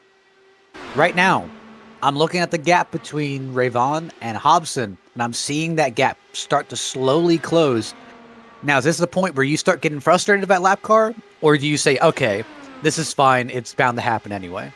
I think it's basically, it was going to happen regardless. I think what Hobson needed was them to continue to battle. It looks like now that 5-car pack has gotten themselves single-filed out. They're producing a lot more speed, so it was going to be inevitable that they get themselves organized. So I don't think it's a detriment still with Schaus and Hobson, the battling going on between those two. And maybe it's in the case here as well that Eric Schaus is realizing, hey, you know, that group is catching up. I got to make sure that I have myself ahead of the race leader just in case that scenario comes around where a caution comes out, because, you know, the difference between being on the tail end of the lead lap when the yellow flag comes out and getting the lucky dog could be track position. Schaus could be ahead of the lap down cars. If he gets the lucky dog, he has to start the tail end of the entire field. If I was AJ Hobson, I'd honestly just tuck up behind Eric Schaus and just start trying to save as much fuel as possible, trying to make it to the end of this race. Now, I mean, you got to give props to Eric Schaus. I think really if his caution comes out, he will be a force later on in this race. And I think maybe, too, if you look at it, Eric Schaus and AJ Hobson working together, and I think it's a mutual working together because those two are more than likely, based on the numbers, going to have to come down pit lane together somewhere in the next 5 to 6 laps. Just looking pretty much the entire top 10, or sorry, my apologies, the entire top 6, really kind of in that solid line. Just looking back through a little bit of a field, Jeff Highsong and Matt Wagner currently looks like Wagner is a lot faster than Highsong. Highsong just ended up letting him by. Got some battles outside the top 10 as well. James Watson and Pattis McMurray, they are battling right now for the 12th position. Remember, James Watson was on pit lane during the pacing laps. We weren't really certain what was going on with him, but nice recovery is just a couple spots outside of the top 10. What a slide move there, though.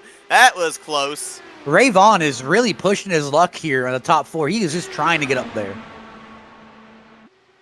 Schaus trying to hold the bottom. We were talking about them not being all that brave going side by side through the corners. Well, how about double wide 2 rows deep? I mean, here's the thing. You got to look for some of the people who don't have anything to lose in this championship. And Rick Ravon's one of those guys who, at least in my opinion, I don't really think he has very much to lose here. No, not at all. He's got 2 victories this season at Richmond and Michigan, back-to-back victories. Of course, not in the hunt for the championship, is only driven in the last 4 weeks, if I remember correctly. So he's just out there trophy hunting. Where it's on the flip side, the driver making the move on him, Craig Forsyth, he's trying to do everything he can, get every point he can, get it doubled to reel in Nick DeGroot, make it a championship battle by the time we get to Iowa next Wednesday. He's got to keep pushing him, and it really puts the heat on Nick DeGroot to potentially force him into situations where he shouldn't be in, and potentially make him make moves that he shouldn't make, or at least isn't advisable to make. And it looks like Eric Schaus will be coming down pit road this time, so a tough break. Unfortunately, cautions did not fall in his way. It's like maybe the 63 of Hobson's coming down this time as well. Nope, he's not. He was awfully low there through 3 and 4, so I thought he might be coming down with Schaus, but he will stay out in the 3rd position. Eric Schaus was going to be in the free pass should we have gotten a yellow. Now he's going to lose that spot to Eric Peterson, who will now move up to the first car 1 lap down. It's interesting, too. You know, we saw how the green flag pit stop cycle had several drivers trapped a lap down. I think we had only 18 drivers on the lead lap at that point in time when the caution came out. Now we've got 20 drivers on the lead lap here, and we've got 3 drivers that are only 1 lap down. Yeah, so it appears like AJ Hobson will be coming down this time, which kind of puts a troubling trend up, where it looks like these drivers are only really able to make it about 29, 30 laps instead of that 31 that we were originally predicting. Now, again, AJ Hobson, he was racing in clean air, which could have, obviously reduced fuel economy, but the kind of point still stands where right now we're kind of on the south end of the 30s. We're not really in that 31, 30, possibly 32 era that we need. So what was the difference between seeing Hobson only make it 29 laps and seeing drivers like Jim Herrick and Matt Wagner be able to go as far as 32 laps when we had the green flag pit stops? And I really think it's mindset where AJ Hobson was trying so hard to get past Eric Schaus that entire run that he kept darting the car down, trying everything to get by him. But when you try everything to get by him, you are now punching the hole through the air, which unfortunately makes you use more fuel, reduces your fuel economy, makes more drag. And at the end of the day, that's going to hurt you more. So realistically, they just outsaved them. Charles Teed had a big moment last time out of turn number 4. That car pushed up, almost got the outside wall, and he spent a good 2-3 car lengths just trying to gather that thing back up. Subsequently, you see he has lost touch with Nick DeGroot and Henry Bennett. That was a 3-way battle for 3rd. It's now turned into a mano-a-mano. It also looks like Gary Coley may have tapped the wall here just a few laps ago. I heard him come over the radio, said that he might be a little bit slower, of a little bit more damage. I'm not seeing a ton on his car, so imagine it's just a little bit of a tap, but obviously that's one thing that plays in the driver's mind where they don't have the camera angles that we have. They can't see the side of their car, so again, you got to think, if I run this thing into the wall at 220, I'm expecting the worst. I'm expecting the whole right side to be torn off of it. The feeling out process for the drivers trying to diagnose it themselves of how it's going to affect their car for the remainder of the run. Corley, though, having a solid outing in the 8th position. That's Alec Coates just behind him. So that is the ongoing battle inside of the top 10 is up ahead of them. Got some slicing and dicing. Jeff Heisong actually made such a darting move to the inside on the camera shot that we had. I thought he was spinning down pit road. To be honest, the big thing that really plays against these drivers, it really is themselves. I mean, you got to think, your mind plays up this damage 10 times more than it probably is. You might have just scraped the wall just a little bit. And I noticed back there, it looks like Henry Bennett may have gotten the wall too. But your mind plays up this damage so much that it'll probably, your mind will think, oh, this doesn't feel right. This feels weird. I don't know what this is. When it probably is just something simple as tire wear.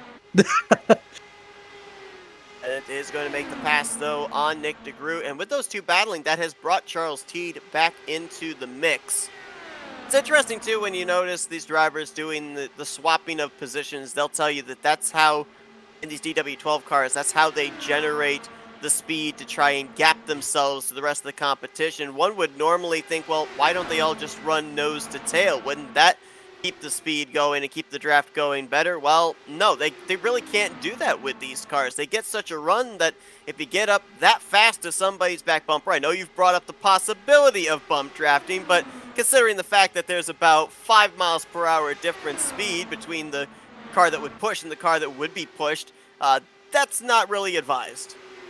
Absolutely, and I've just noticed Yari Brubacher, he has been slowly working his way through the field after getting that lap back.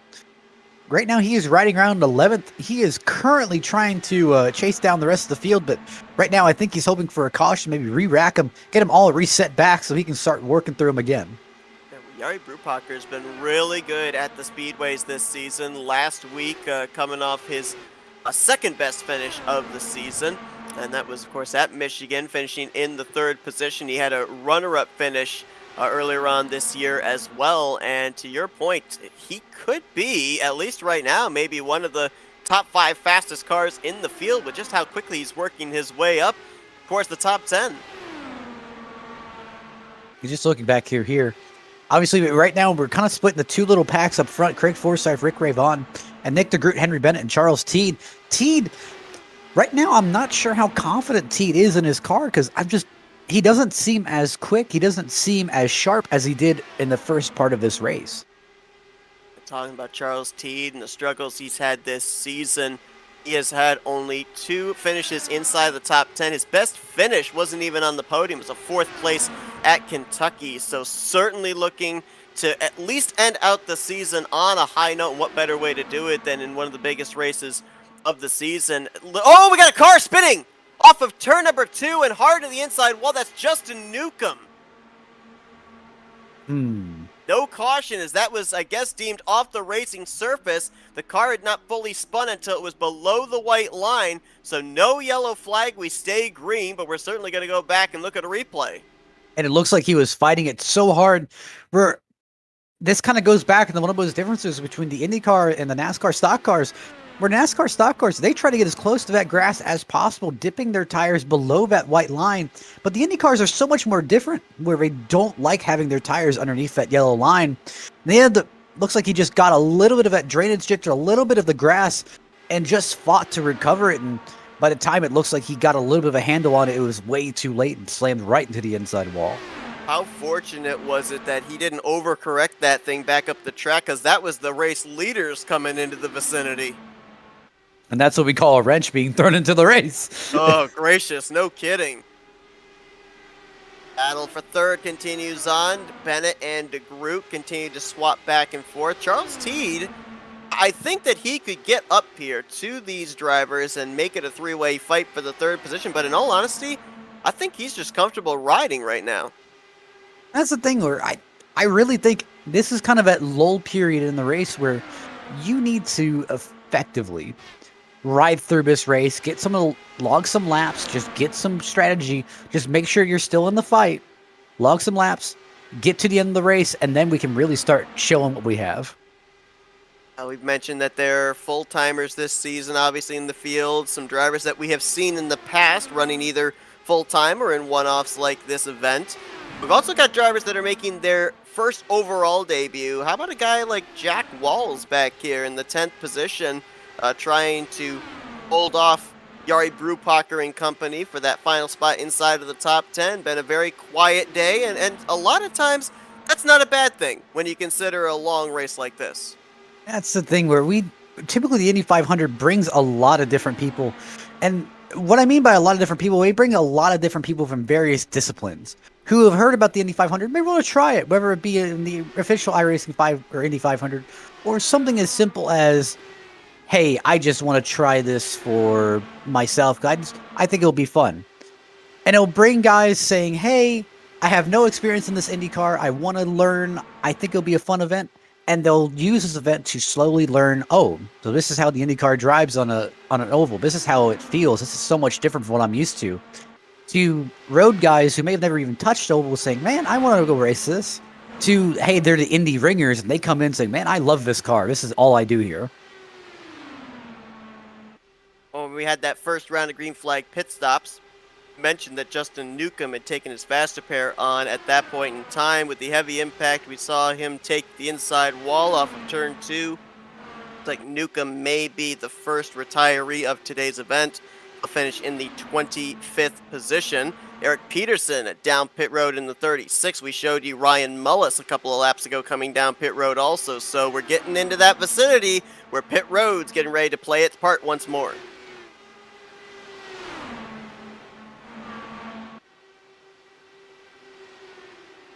Gary Corley is in this lap as well in the 7. And here come the two race leaders, Forsyth and Rick Ravon, going to come down together. I'll turn the race lead over to Henry Bennett. I believe this will be Bennett's first lap led here today, despite the fact he's been up inside the top 5 the entirety of this race. Got some other drivers coming down this time. Also, Matt Wagner, Jeff Heisong, Yari Brupacher, and Alex Coates. All going to come down pit road on lap 88. Nick DeGroot, Henry Bennett, Charles Teed, your top 3. We'll see amongst them who's going to come down pit road this time. Here's a name that we really haven't talked about today, Sebastian Kinder. And I'm kind of looking at him, and I'm seeing consistently he's having really the best fuel economy and fuel strategy out of everyone in this field. And it's a little eye-opening. And I'm wondering if he can possibly steal this thing off of fuel strategy. Right now, unofficially in the 4th position, he was 11th when the green flag pit stops began. More drivers on pit road this lap. Jack Walls, Thaddeus McMurray, Joe McAdory, and Jason Hand coming down to the attention of their crews. And this is so interesting. You talked about that big reset button as here comes DeGroot and Henry Bennett. On the first round of green flag pit stops, DeGroot was one of the first ones on pit road. Matt Wagner was one of the last. Oh, we hit that reset button, and on this cycle of pit stops, Wagner was one of the first, and DeGroot's going to be one of the last. And that's going to be the big thing where it lets you change your strategy because, hey, you may have committed to a strategy earlier on. I noticed your competitors, hey, they're doing something completely different, and it looks like, uh-oh, they're working. Well, with that caution, you can finally say, okay, we're not going to try our weird strategy anymore. We're going to try to stick to what they're doing and see if we can copy what they're doing. Well, you talked about Sebastian Kinder having a solid outing. He was on pit road along with Bennett, DeGroot, and also James Watson. Here comes Charles Teed. Oh, locked him up! And he's going to loop it around on pit road. Oh, that's a nose cone off of it. And that's kind of adds insult to injury. Of course, as well, with having the pit wall between pit road itself and the racetrack, it's not that wide of an opportunity to be able to make a 3-point turn and spin that thing back around. Oh, you can see there's suspension problems there. Car's not wanting to turn left. I've got something even worse for you. I think he got hit for speeding on pit road because it looks like he slid through the line at about 70, and it took about 2-3 pit boxes before he finally slowed down under 60. He's having such a strong run here today up inside of the top 5, and now he's going to spend the second half of this race trying to mount some kind of a comeback as up at the front, got a group of 4, Forsyth, Ravon, Bennett, and DeGroot. And it's quite a ways back before you get to A.J. Hobson leading group number 2. You saw Joseph Morales was on pit lane. That should complete the cycle of green flag pit stops. We do have one driver that is quite a bit off sequence with everybody else. I'm not exactly sure how this happened, but Gail Brooks in the 71, running in the 6th position, is about 5 laps away from when he's going to have to make a pit stop. So I don't know at what point we ended up having the 71 so far off sequence with everybody else, but that might be something to keep an eye on towards the closing stages. I just noticed just an update on Charles Teed. Did double check. He did not receive a speeding penalty. Obviously, running P16 right now, not the best outcome. But hey, it could be a lot worse. He could have been sitting on pit road, lost multiple laps. So hey, take what you can get. Absolutely, as he ended up taking on his faster pair. He has returned back to the racetrack and currently is still being scored on the lead lap in the 16th position. So good news that he did not lose a lap after spending quite a bit of time having to get that thing turned back around. Looks like Jim Herrick's coming down pit road. Not exactly sure why. He pitted just about 4 or 5 laps ago. And right now, it looks like he's coasting in the pit road. Could this be another one of those drivers that maybe didn't fill up the car fully? Looks like it could be. That's looking very similar to what we saw happen earlier on this race with Mike Gibson and Joseph Morales. Well, actually, no. He cut it back on. Powered back up, yeah. Weird. Oh, it looks like there is internet connection issues because he just dropped out of the session. It's like, definitely not. There's not been a good day for mechanical failures, has it? No, absolutely not. But that's a thing too about a race as long as this. Not only wear and tear on the driver, but wear and tear on the race cars as well. I gotta think that is such a heartbreak to get this far into the event, almost halfway into the event, and you finally start having internet issues, or hey, your computer finally maybe just freezes for a second. That is just heartbreaking. Alec Coates is dealing with some connection problems here as well. He reappears in the 9th position, but he was gone for a brief moment there. My telemetry was showing him all the way down in 16th, and he shot back up there. So we're starting to see a couple of drivers dealing with some problems here, heading towards the midway point of this race. You've got to be so careful with that, because if you blink out at the wrong time, and let's say you blink out right before you cross the finish line, and you don't blink back in until you get to about turn 1, iRacing can conveniently not score you on that lap. So you could be automatically a lap down just because it didn't detect you going over the start-finish line. Well, our second round of green flag pit stops are officially done. There's Gale Brooks heading on to pit lane. Mentioned the fact that he was way off sequence with everybody else. We're going to have 19 cars on the lead lap at this point in time. We have 23 drivers that are still running on the track, and Eric Schaus is still in the free pass position. There you see him back there with AJ Hobson, 6th car in this lead draft line. Looking at the faster pairs as well, I did notice that Gale Brooks, who we saw on pit road, he's taken on a faster pair, and also another driver that's taken on a faster pair that I don't think we documented was the 49 of Yari Brupacher. So starting to pile up drivers that are not going to have that mulligan available to them for the second half of this race, and we've seen it week after week. Doesn't matter if it's a short track, if it's a road course, if it's a speedway or a super speedway, if you will, like Auto Club or Michigan. You want to have that mulligan available, especially if there's a late race caution, because we know the cautions breed cautions, and by the end of the night, we could end up having a lot of torn up race cars. Well, it makes you more bold, where you're willing to take a little bit more risks if you have that faster pair. Not saying you're going to force it in and possibly wreck the car, but no, it makes you bolder, saying, hey, if this all doesn't work out, at least I'll still have the faster pair to bail me out. But not having that faster pair, that makes it a little bit more tedious, where, hey, I want to do this move, but man, I need to finish this race. Well, right now, we've got the battle within the battle. We have 4 drivers up in this lead pack that have pretty much comprised the top 4 the entirety of this race. Rick Ravon and Henry Bennett, they're out trophy hunting. They are making for Henry Bennett his first start of the season, for Rick Ravon his 5th start on the year, and looking for his 3rd victory. For Forsyth and Nick DeGroot, maybe they aren't, but we're certainly focused on the championship battle that these two could have in next week's race, the season finale at Iowa. But you look at the last 2 races where we've had double points, the sister tracks of Auto Club and Michigan.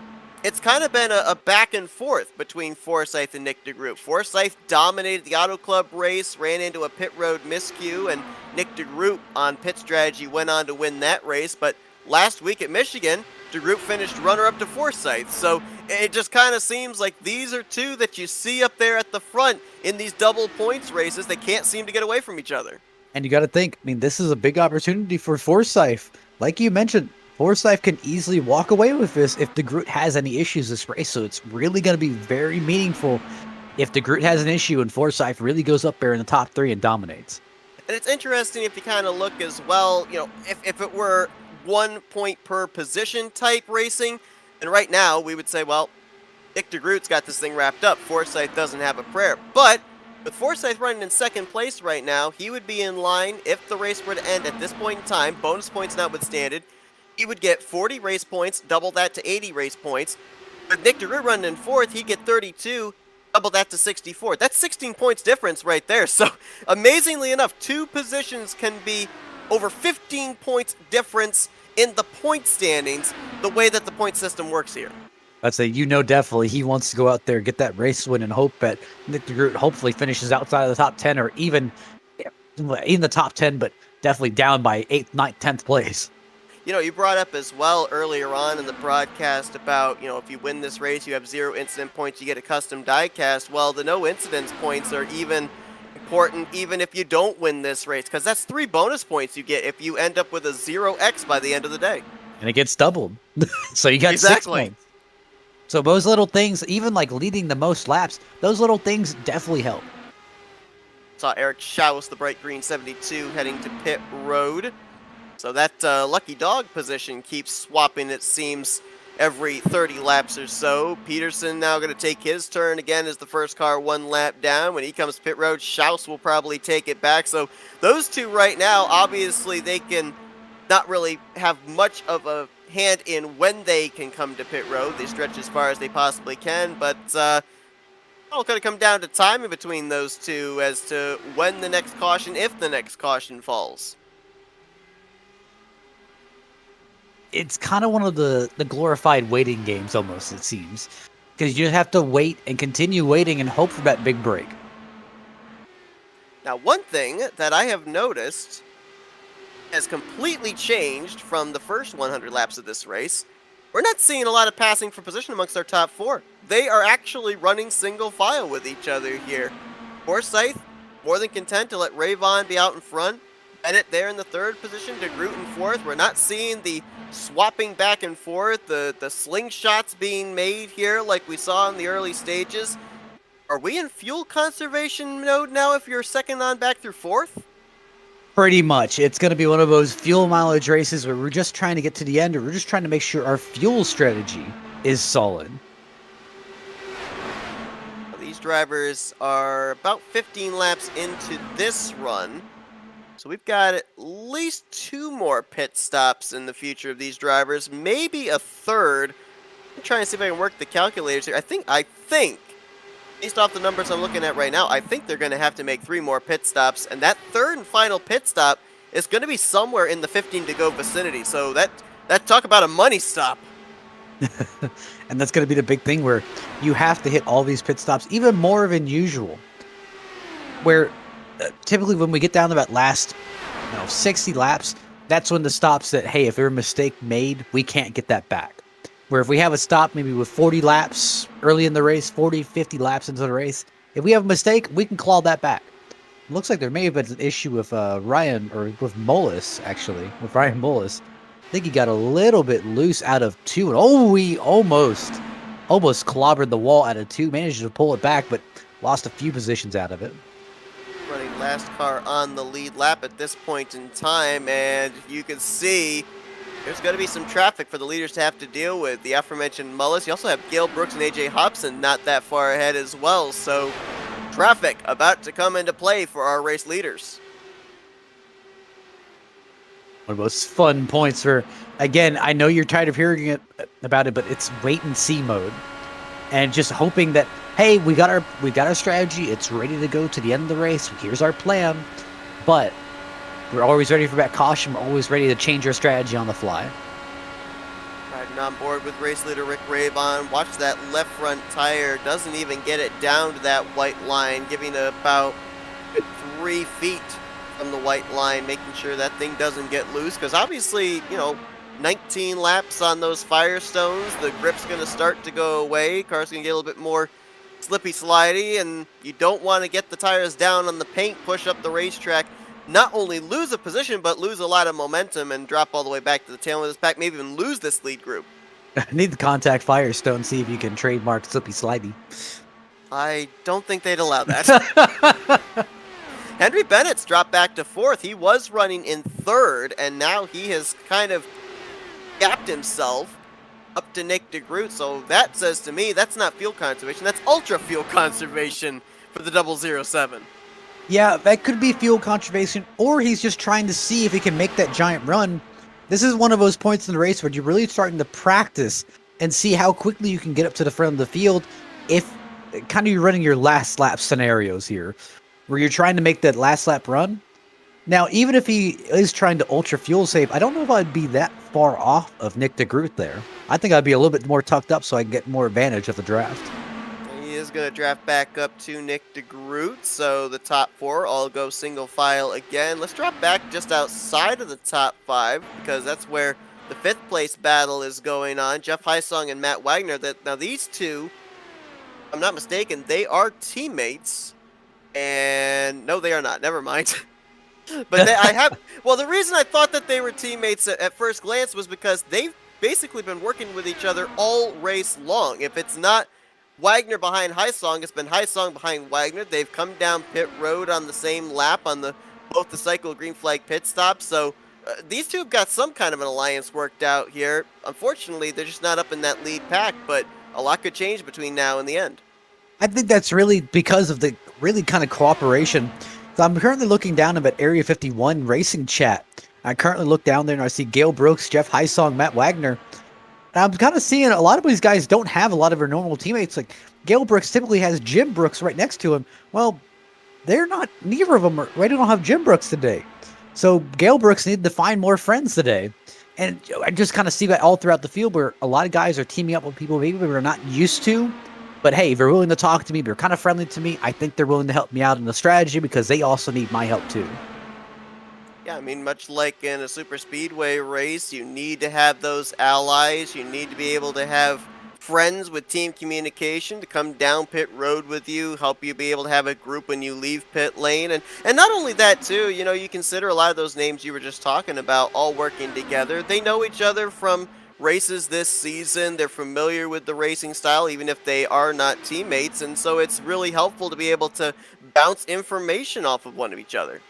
And it's just a person that you trust, where they'll tell you something and they're not trying to tell you it to get you to maybe change your fuel strategy so they can win the race.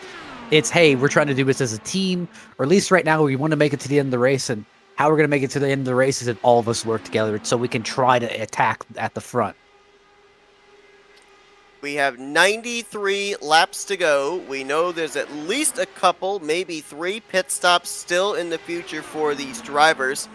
Now, we've basically been focused for most of the day on our top 4, Rayvon, Forsyth, Nick DeGroot, and Henry Bennett. But remember I mentioned the fact as well that the driver in the last 3 seasons that's led the most laps has not gone on to win the race. In fact, we've actually seen 2 out of the 3 last seasons, drivers that were outside of the top 5 be able to win the race. So you looking at anybody back here inside the top 10, even outside the top 10, that we might not want to count out just yet, that we could see play some kind of strategy, or even with a caution, have a strong enough car to get up here to the front and kind of be a spoiler for these top 4. The 2 I've got my eyes on here really at the moment is both Charles Teed, obviously for decent reasons. Obviously, he is a fast repaired down, but we do know he is fast. It's just a matter of him climbing his way back up the field. But another one that I was mentioning earlier, Sebastian Kinder. That's they got Super Seb over here, and I think he could probably claw his way up this field, and I think he might surprise us. 2 guys that I've noticed have been able to make some pretty good comebacks here, and it's not an easy race to do so. Jari Brupacher right now in that 8th spot. We saw him up towards the front and get into the wall. Granted, he was on a different pit strategy, but he is up inside the top 10 still. And Alec Coates, even though he has been dealing with a little bit of internet problems for the last half hour or so, right now solidly in that 7th position, and he's been putting down some very consistent lap times as well. He's been right there with Matt Wagner and Jeff Highsong just outside of the top 5. So I think that these are a couple of guys just based on speed alone. If we get ourselves a late race yellow, they could definitely have strong enough race cars to get up here and contend with the top 4. Yeah, Jari Brupacher definitely scares me a little bit, just of how much he's ended up gaining on all the pit stops. Even with the early race troubles, this is what I really mean by someone being able to claw their way back up into the main part of the race, and all they need is just maybe a caution or 2, and they'll just reset. They'll be good to go. Well, folks, if you're just joining us, we are more than halfway through the Season 5 Dark Horse 500, presented by Troy Lee Designs. It's the penultimate race this season for the Dark Horse Racing Series. The champion will be decided this coming Wednesday night at Iowa Speedway, but this is undoubtedly the biggest race of the season for these Dark Horse drivers. I'm Seth Cole alongside of Matthew Rodriguez with less than 90 to go, and pit stops beginning here for our 3rd round of green flag pit stops. Rick Rayvon coming down pit lane. We've got 18 drivers on the lead lap, 23 of our original 25 still running. 2 drivers in the garage area, Jim Herrick and Justin Newcomb, as I think Rick Rayvon coming down pit road as early as he is, that's a result of he was creating the draft for all these guys. He was using up the most fuel. Everybody else gets to stay out a couple extra laps. Well, I'll go ahead and I'll throw it to you here where you see the leader come down pit road. Is your immediate reaction to follow the leader down, or do you try to stay out? Where, if you stay out, you're kind of at risk of an undercut from the leader, but if you pit with the leader, you're kind of following his strategy. You're not really going to gain any time on that. If you pit with the leader, especially when you've got a 3-on-1 here, then he's going to be with that lead group when everything cycles around. You've got a chance, if you're Forsyth, Bennett, and Nick DeGroot, to make a couple more laps, keep it single file, try and generate a little bit more speed than you think that Rick Ravon would when he comes off of pit lane, and maybe leave him in the dust and make it just a 3-car pack for the race lead when everything cycles around. Definitely kind of a strategy. It's kind of one of those things where you want to kind of pit before the leader, trying to get that undercut, and hopefully you can use those new tires and use that a little bit of advantage of maybe just getting on and off pit road quicker than the leader, and hopefully you come down with someone to get a little bit of an advantage. But it's kind of one of those double-edged swords where if I come down earlier, I'm not going to have that great of fuel numbers where if I'm really on my edge of I don't really know if I'm going to make this, I want to come in later. But if I come in later, it kind of funnels into one of those strategies. This is why every team needs one of those crew chief types that thinks of all this. Just one less thing the driver has to think about. I agree with you on that. We got more drivers that hit pit lane the lap before. Matt Wagner, Alec Coates, Yari Brupacher, Gary Corley, Joe McAdory, Thaddeus McMurray, and James Watson. Looking there at Jeff Highsong on pit road this time. He also came down with Jack Walls in the 83. It's like Craig Forsyth down this time in the 27.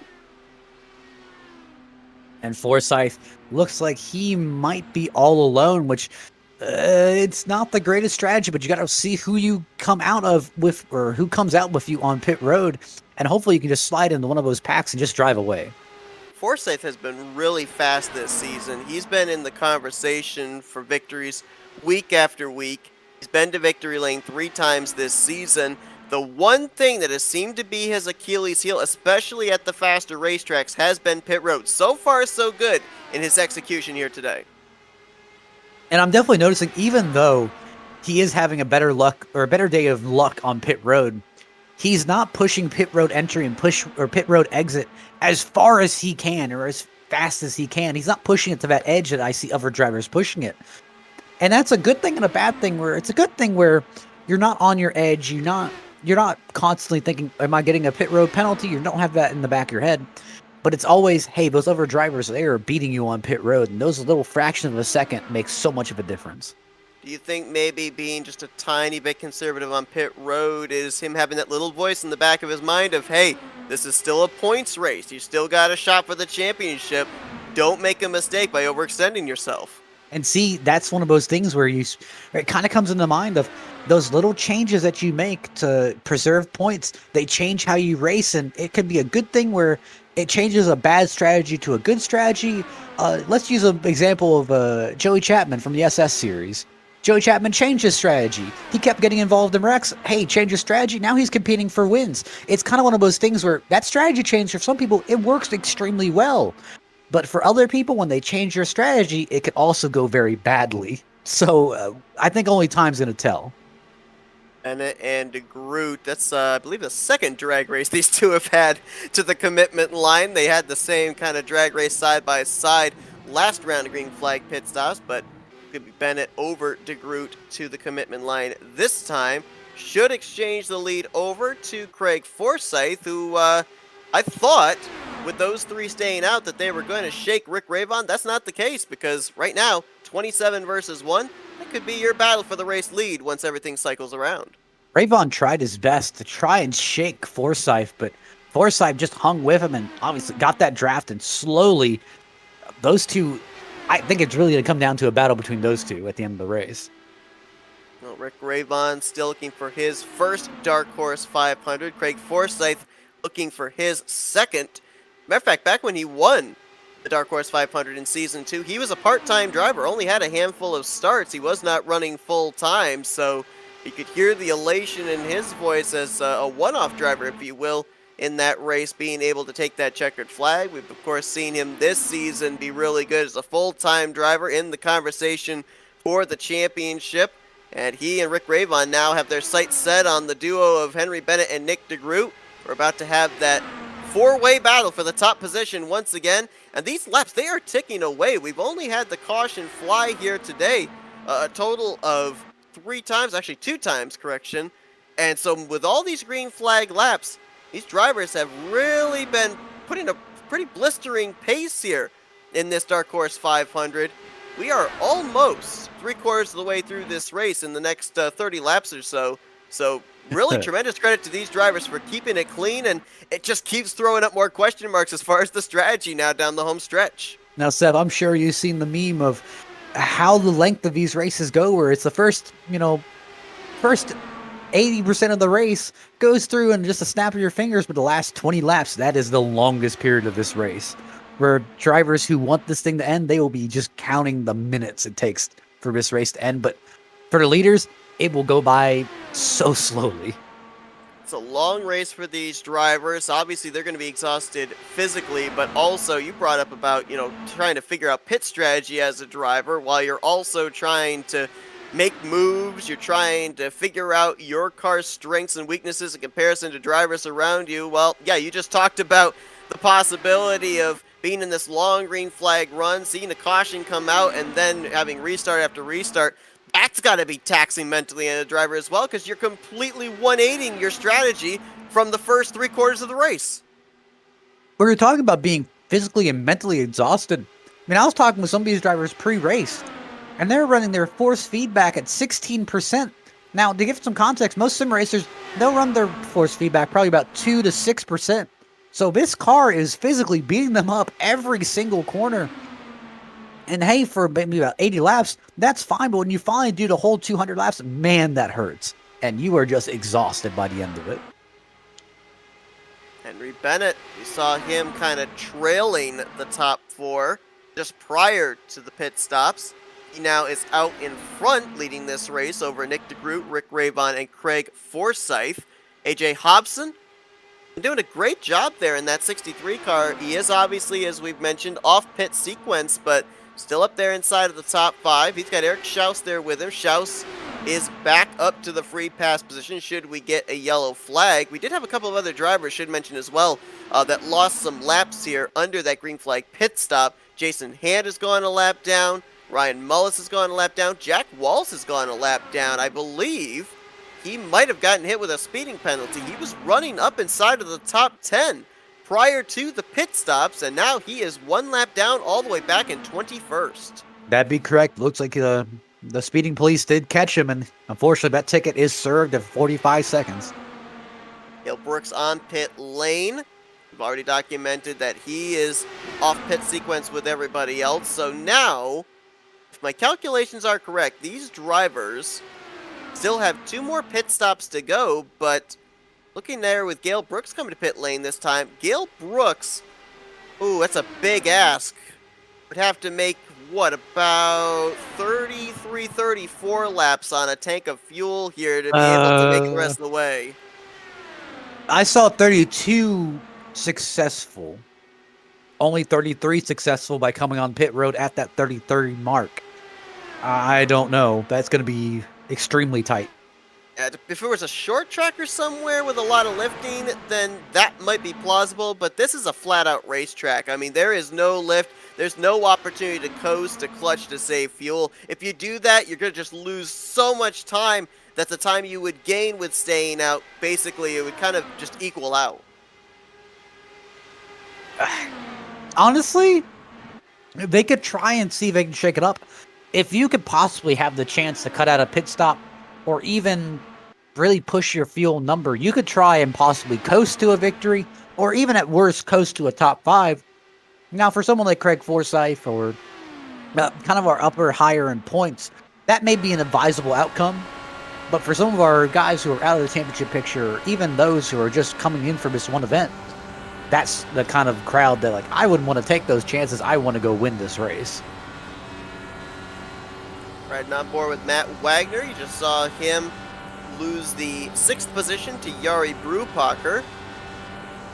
Wagner going to stay in 5th gear. Now he shifts up to 6th gear coming off of turn number 4 as he'll get the run there on Brewpacker. So it kind of looks like if you're out in clean air, you're running in 5th gear. As soon as you drop back into somebody's draft and start to generate a run, you shift it up to 6th gear. So interesting there that these guys do not just stay in 6th gear the entirety of this race. It's kind of one of those things where I feel personally like 5th gear gives me a little bit of extra power off the corners. But the 6th gear will allow you to reach that higher speed. And obviously the 6th gear will help you stay in that more fuel economy mode. So it's kind of a trade-off here. Looks like Jim Herrick has returned back onto the racing grid. He is on pit lane, getting some damage repaired, obviously. Had already used his fast repairs, so we'll see if he's able to go out there and log some laps before the conclusion of this race. AJ Hobson comes to pit road in the 63 for, I think it's going to be his first of 2 pit stops before the conclusion of this race. He'd be right on the edge there, too, of being able to make it on one more pit stop as Nick DeGroot continues to show the way. Closing in on 70 laps to go here in the Season 5 Dark Horse 500. Presented by Troy Lee Designs. Will pit road be the deciding factor here today? Will a late race caution bunch these drivers up and be the X factor? We can't wait to find out. Closing stages of this race coming up. You're not going to miss a thing as we step aside for a commercial break and go FRN side by side. Welcome, race fans. This is Paul Page, the voice of IndyCars. And today we're excited to present another IndyCar event brought to you by the Dark Horse IndyCar Series. From the Unzers to Mears, Foyt, and Andretti, now it's Corley, Peterson, Davies, Gardner, and Teague. You can expect high speeds, incredible wheel-to-wheel action, and intense drama that you could only get in an IndyCar. So sit back and enjoy your favorite drivers from all over the world take the track. Dark Horse IndyCar drivers, start your engine.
Welcome, race fans. This is Paul Page, the voice of IndyCars. And today we're excited to present another IndyCar event brought to you by the Dark Horse IndyCar Series. Well, we need to stop going to commercial breaks because the caution is out again. Ryan Mullis has had an issue, bringing out caution number 3 with about 70 laps, a little under 70 laps remaining. I think the same thing happened to Ryan Mullis as it did Justin Newcomb, where honestly they just got their tires right below that white line, almost attacking the grass, and just barely unsettled the back of the car. And then the fight began to save it, and at that point, it was no saving it. It's interesting when I talk to drivers at tracks like Michigan and Auto Club, they talk about how the car will continually get lighter as the fuel cell starts to empty. Does that play a part into this as well, do you think? Partly, but I feel there's more to it. I don't really know how, though. Big hit there for Ryan Mullis in the 9 car. Mullis had not used his fast repair prior to this, so he will be able to take the fast repair on, return back to the racetrack, albeit he had to get towed to his pit stall, so he's going to lose quite a number of laps here as a result. Boy, I think that was just before the safer barrier, too, so pretty heavy impact with the front nose of his machine, and I don't know, Matt. Did you tempt fate talking about the fact that beginning stages of the race fly by and then the closing stages just creep along? Is this where we start to get to the cautions breed cautions? All I know is there's one person who is really just dancing in his seat. Has to be Yari Brupacher. Top 5 gets that caution that he has been waiting for. Same thing for Sebastian Kinder and Charles T. We're getting that caution they have waited for.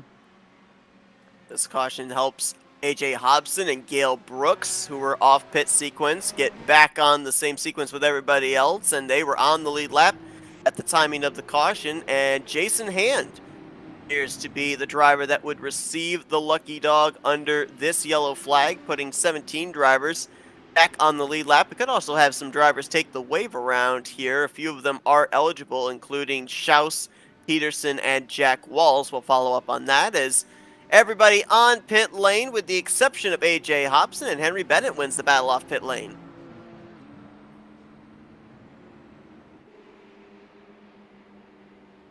Looking at the front of the field, don't think there should be two cars, or I believe 3 cars that should be getting a wave around. No, my apologies, 4 cars that are getting a wave around. Should be Eric Schaus, Joseph Morales, Jack Walls, and Mike Gibson. They will all be receiving a wave around. That's partially very good for the Mike Gibson and my apologies, Jack Welps. And I think Eric Schaus is finally back on the lead lap, so I believe he can actually fight for it too. But is it too little, too late? It's going to be the big question, right? You kind of look at the timing of this caution as well. We're going to be going back green flag racing with less than 70 to go. We're going to be actually closer to the 60 laps to go vicinity when those lights finally do go out. According to the calculations I've got right now, with the drivers that came to pit lane, they could go as far as lap 170. They can make it on one more pit stop. I even think AJ Hobson here, if he can save enough under pacing, even though he's about 6 laps shorter on fuel than everybody else behind him, I think he can make it. So we've really only got one more pit stop that these drivers absolutely have to make it to the conclusion. That's the thing is, when do you want to make that pit stop, and at what point is it feasible, and if you can get an advantage out of it? Obviously, I don't believe any of these cars are going to be taking tires on that last pit stop. It's just going to be a fuel and go. But how much fuel do you need to make it to that end? Do you need a full can? Can you kind of maybe get away with a little bit less? That is going to be the big question. Think we got enough time to get inside the mind of one of our drivers, find out what their strategy is for this run? Get back to me on that. Okay. So Hobson's going to be the leader as we get ready to go back green. Henry Bennett will be second, Nick DeGroot in third, Rick Ravon fourth, and Craig Forsyth in fifth. Yari Brupacher will be sixth, seventh, Jeff Hysong, Alex Coates in eighth, Matt Wagner ninth. He lost a couple of spots, did Wagner on pit road, and Sebastian Kinder will complete the top 10. Charles Teed is in 11th, Gary Corley 12th, James Watson 13th, Joe McAdory is still on the lead lap in 14th, Thaddeus McMurray, he's in 15th. Jason Hand got the lucky dog. He'll be 16th. Gale Brooks in 17th. 18th, Jack Walls. Eric Schaus in 19th. Those two took the wave around. 19 drivers on the lead lap. We've got a total of 23 drivers that are still running at this point in time. Every one of those drivers are ready to jump all over and hopefully kind of steal this race. AJ Hobson, Henry Bennett, DeGroot, Ravon, and Forsyth. Yari Brupacher, Hysong, Cotes, I believe Coates, Wagner, Kinder, and Teed fill out the top 11. Who out of his top 11 are you really picking? I'm kind of curious. I'm looking at the 49. 49 has had just such tremendous speed. Granted, had to overcome getting into the wall, take on a faster pair, but just it seems like every time that a green flag pit stop cycle is completed or a restart takes place, he's up 2 or 3 spots from where I saw him previously. I will admit, I think at the moment I'm taking Henry Bennett just because there's only so many times you can finish second before you realize how to win one of these things. Well, he is second right now to AJ Hobson, but he and Nick DeGroot might be able to get a little 2-car tandem going here down the back straightaway. Reel Hobson in really quick. There you see Hobson realizing the same thing, trying to snake his way down the back stretch, cut the draft But here comes Bennett with a full head of steam. Where is he going to take it? Will he go top? Will he go bottom? He'll ride in line for the moment. Rick Ravon joined the party as well. 4 cars up in the lead pack. Looking further back in the field, Forsyth and Jari Brupacher now going side by side. But really, it's a gap to 7th place. That's something that we've kind of seen in the past as well, right? It kind of seems that with the control car choosing where to accelerate, there tends to be a little bit of a stack up from 6th place on back. So it's kind of seemed to be a trend season after season. And I really have to ask, when is kind of push going to come to shove and you're going to see a lot of people start making these kind of really pushy moves trying to get ahead of people? I think if we don't see it sooner than later, I'd say with about 10 to go, you're going to see no give and take. It's going to be all send. Yeah, I think that definitely as we start to draw closer to that final potential green flag pit stop, that's when you're going to start to see drivers kind of force the issue, because we've now entered into the mode where you are setting yourself up for that final pit stop, and moves that you make now to the pit stop could be just as important to you winning the race as from the pit stop to the checkered flag. So let's try to run the calculators here just for a minute.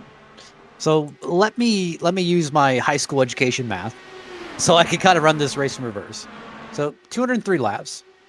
So let's minus 141. So we've got 62 laps to the finish. We're currently, most of these guys are on about a 4-lap stint with the exception of AJ Hobson. So these cars can still go for an additional 26, 27-ish laps. I'll say 26 to be on the safe side. That leaves 36 laps that they need to make. Assuming that these cars can get that full magical 32 laps of fuel, that puts us at 34. You're 2 laps short. So, what's the play here? Yeah, exactly. Well, I'll tell you what, my jaw is on the floor. It's not due to your math skills, but due to the fact that we just saw Jari Brupacher pass 4 cars from the front straightaway to turn 1. Oh, car on the wall! Rick Ravon off of turn 4. Looks like he might be a little bit hurt in the side pod, but I don't believe it's anything too bad. Actually, no, I looked at the side of the car. It looks like it's all good.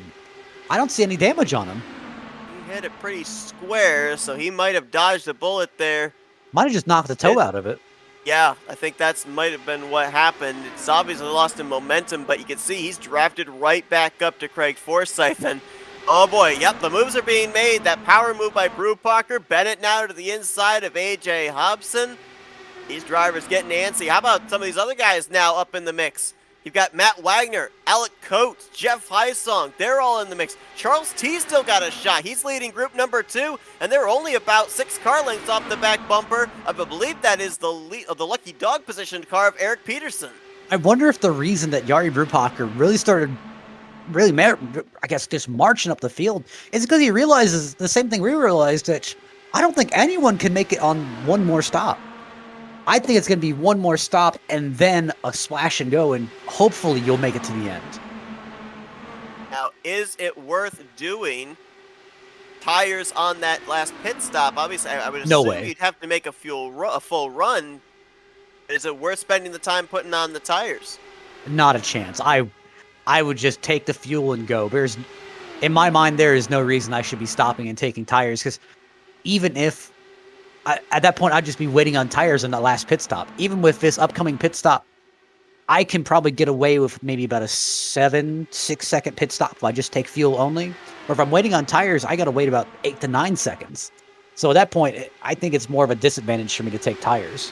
If I took tires on the last pit stop, there is no marketable gain that I think I'll get out of this.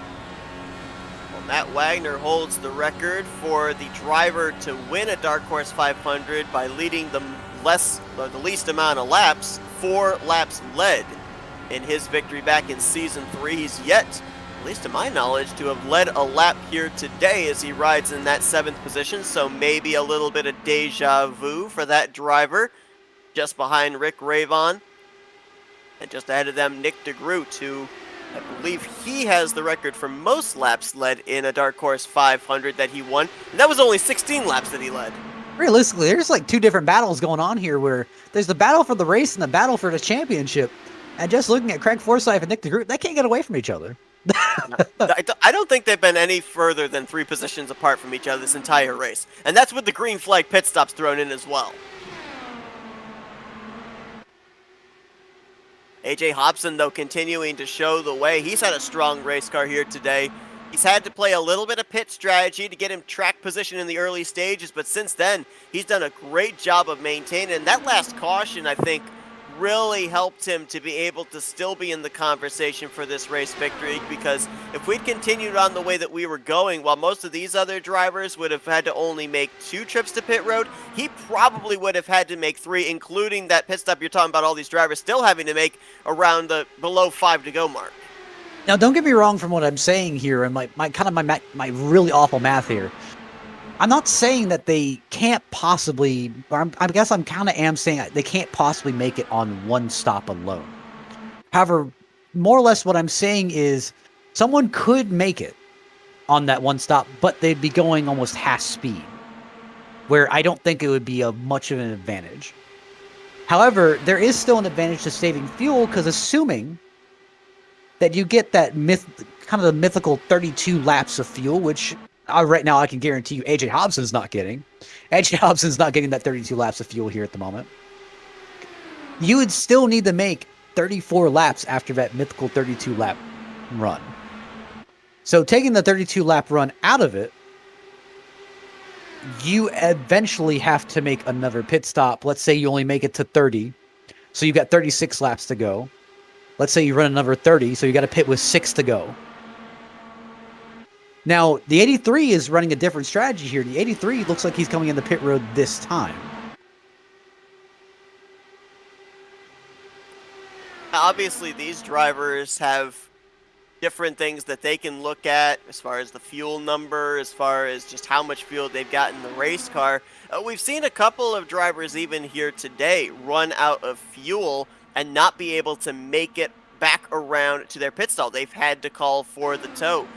Is there a way as a driver that you can look at the numbers, watch as the fuel is decreasing, and project in your head, hey, if I am able to get to turn 3 at this number, that's when it will run out of fuel. I'll have enough momentum to get back to the start finish line. I mean, can you predict just based off the numbers the area of the racetrack where that car is going to run out of fuel? Some people can. Myself, and my limited knowledge, I cannot. However, I'd say you really have to use a program like, I'd say CAPS, or if you have a good calculator and working knowledge of math, better than mine, you could probably say, okay, I have let's say 7 of fuel at this part of the track. I won't make it around to this point. And you could just say, all right, if I can at least make it out of 3 and 4 on the final lap and I can just coast the rest of the way, that may be good enough. Well, I love statistics that I can see. I'm also a person that out of high school swore I'd never do another math problem again. So, yeah, I will use your math any day of the week. Poor skills. Closing in on 50 laps to go. We have had only 3 cautions here today. For the most part, this race has been clean and green. Most of the drivers that started this race are still running. Majority of them still on the lead lap. 18 of the 25 that started this race are still on the lead lap. We now enter into crunch time, the final quarter of this 200 lapper. And it's, as you mentioned, it's going to come down here to when the drivers elect to make that pit stop. We've seen some drivers come down pit road as soon as 28, 29 laps into a run. We've seen other drivers be able to stretch as far as 32 laps into a run. What do you do at this point in time? What's the communication going on between teammates or drivers that are working together? We're going to start to see it all culminate. And of course, we can always speculate all this stuff. And there could be a chance that a caution comes out and completely changes the landscape all over again. You know, in my opinion, there's really one of 2 strategies here. It's either a group of friends saying, all right, I think we've helped each other to the maximum that we could. I'll tell you when we're pitting next, but after that, we're on our own. Or it's, hey, let's try and save as much fuel as possible. Let's sit and draft a little bit. Let's try and save as much fuel. So when we have to do that final, kind of splash and go, we can take a minimal amount of fuel as possible and get back going. You mentioned about Jack Walls coming down pit lane off sequence with everybody. He actually had to come down pit road because he took the wave around under the last caution, so he was going to be shorter on fuel than anybody else. Another driver that falls into that same category that is hoping a caution can save him would be Eric Schaus. Schaus right now is about 5 to 6 projected laps away from he'd have to come down pit road under green flag conditions, and he would more than likely lose a lap with where he is positioned right now in the 14th position. I'm slowly, and I think you mentioned earlier, slowly seeing Charles Teed come back up, but kind of use that strategy as Charles Teed want to kind of slice and dice the field. I know it's kind of a little bit late to ask this with Gary Corley being passed, but does he really want to slice up the field right now and kind of waste the potential to save more fuel? Or is he really just trying to see how much he can gain with people trying to save fuel? Well, it's also the thing, too, do you want to put yourself in that kind of position, battling as hard as you are for the spot at this point in time, knowing that you've already used your faster pair? I mean, we saw Jari Brubacher battled really hard there in the opening stages of that last green flag run, working his way from 5th now up to the 2nd position, but he also is a faster pair in the hole. Last thing you want to do is mount a comeback like both Brubacher and Teed have been able to do after their early issues, and basically take yourself out of the running just 50 laps shy of the finish. Honestly, I'm happy I'm not driving right now, because this whole fuel strategy game is making me pull my hair out. And I can't even imagine what some of the guys on these teams are feeling of, do we have enough fuel to make it? Or we don't have enough fuel to make it. How much are we short by? And been hearing that number and hearing the, 1 to 2 laps. Oh, I think I can save 1 to 2 laps. Maybe I can lift a little bit more. I could lose a little bit of ground to 3 to 4 to 5. But I'm not making that. Let's remember, too, that it may not come down to just fuel. It may come down as well to the execution on pit road at least one more time. We've seen pit road bite a couple of people here today. Teed had an issue on entry. We saw, I believe it was Mullis, somebody got hit with a speeding penalty. It was Walls. Jack Walls got hit with a speeding penalty on pit road. So there's no saying that pit road hasn't yet played its part into the outcome of this race. Something could still happen here coming to what we would potentially be looking at as the money stop. Well, you got to think of it, the massive heartbreak that could happen of you duck down pit road. We got a car on the wall. That was Eric Peterson. He rode the wall off of turn 4. He's hit the inside retaining wall, and the caution flies as he comes back on the racing surface. And just like that, we get into a little bit more of an interesting scenario.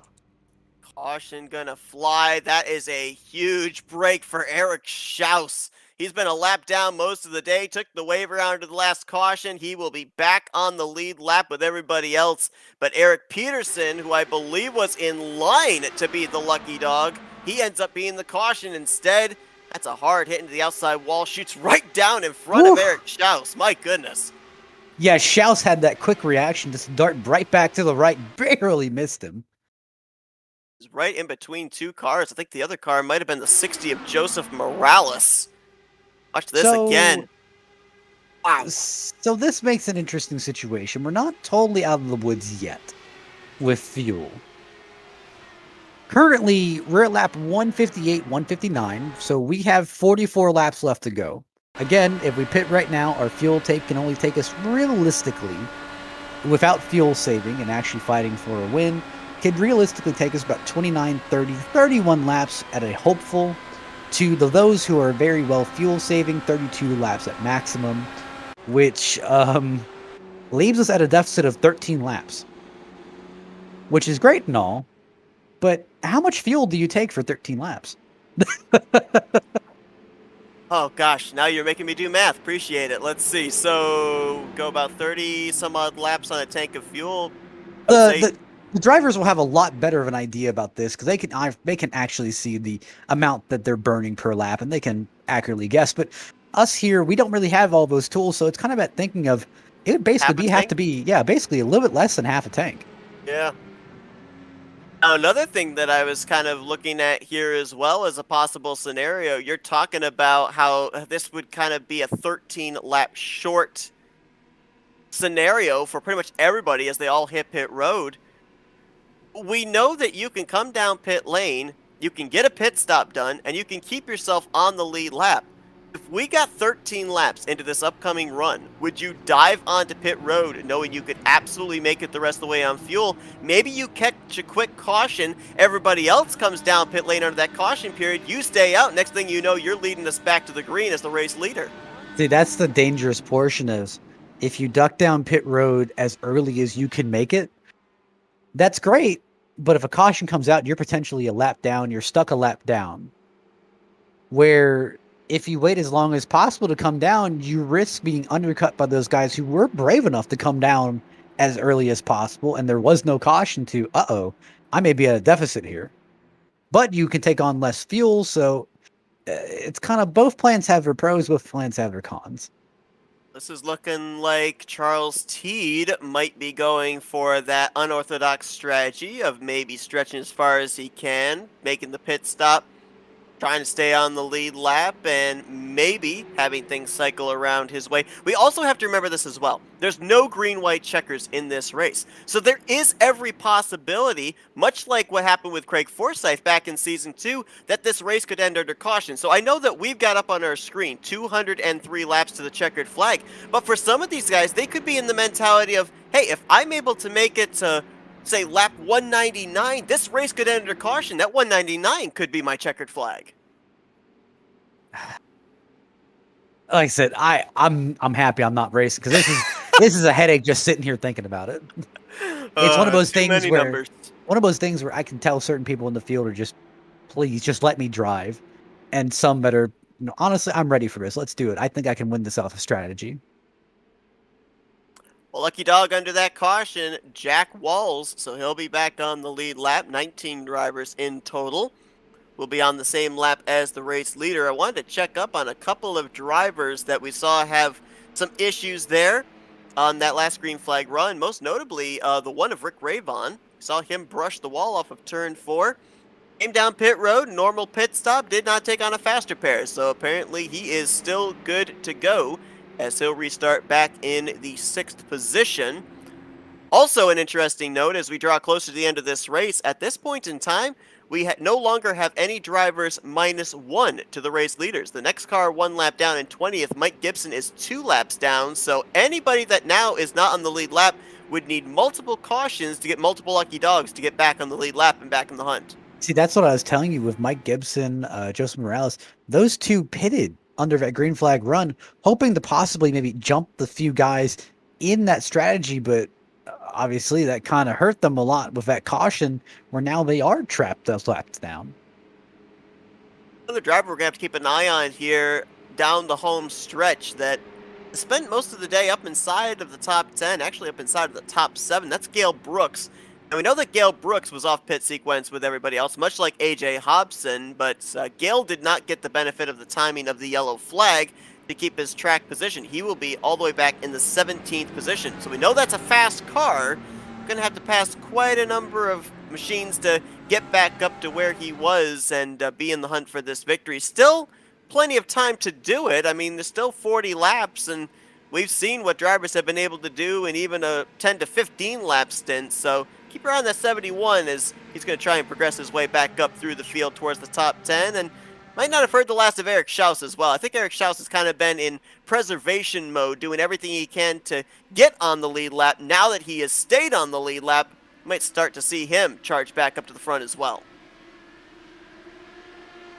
And Teed got an amazing restart, but again, you got to kind of have to figure that in the back of your head that, again, he is on a long stint. He's going to have to pit here shortly. He might be in a really bad situation. Yeah, a lot of the big speedways we end up seeing, like Pocono, Michigan, Auto Club, you can get a good start, but you don't want to get too good a start because then second place on back reel you in, especially with the long back straightaway here. Looks like for the time being, it's going to hold court as Forsyth and Brubacher. They're going to battle side by side for second. Actually, that's another machine. That's a lap machine in the mix there. I think that's Morales in the 60 that they just battled around.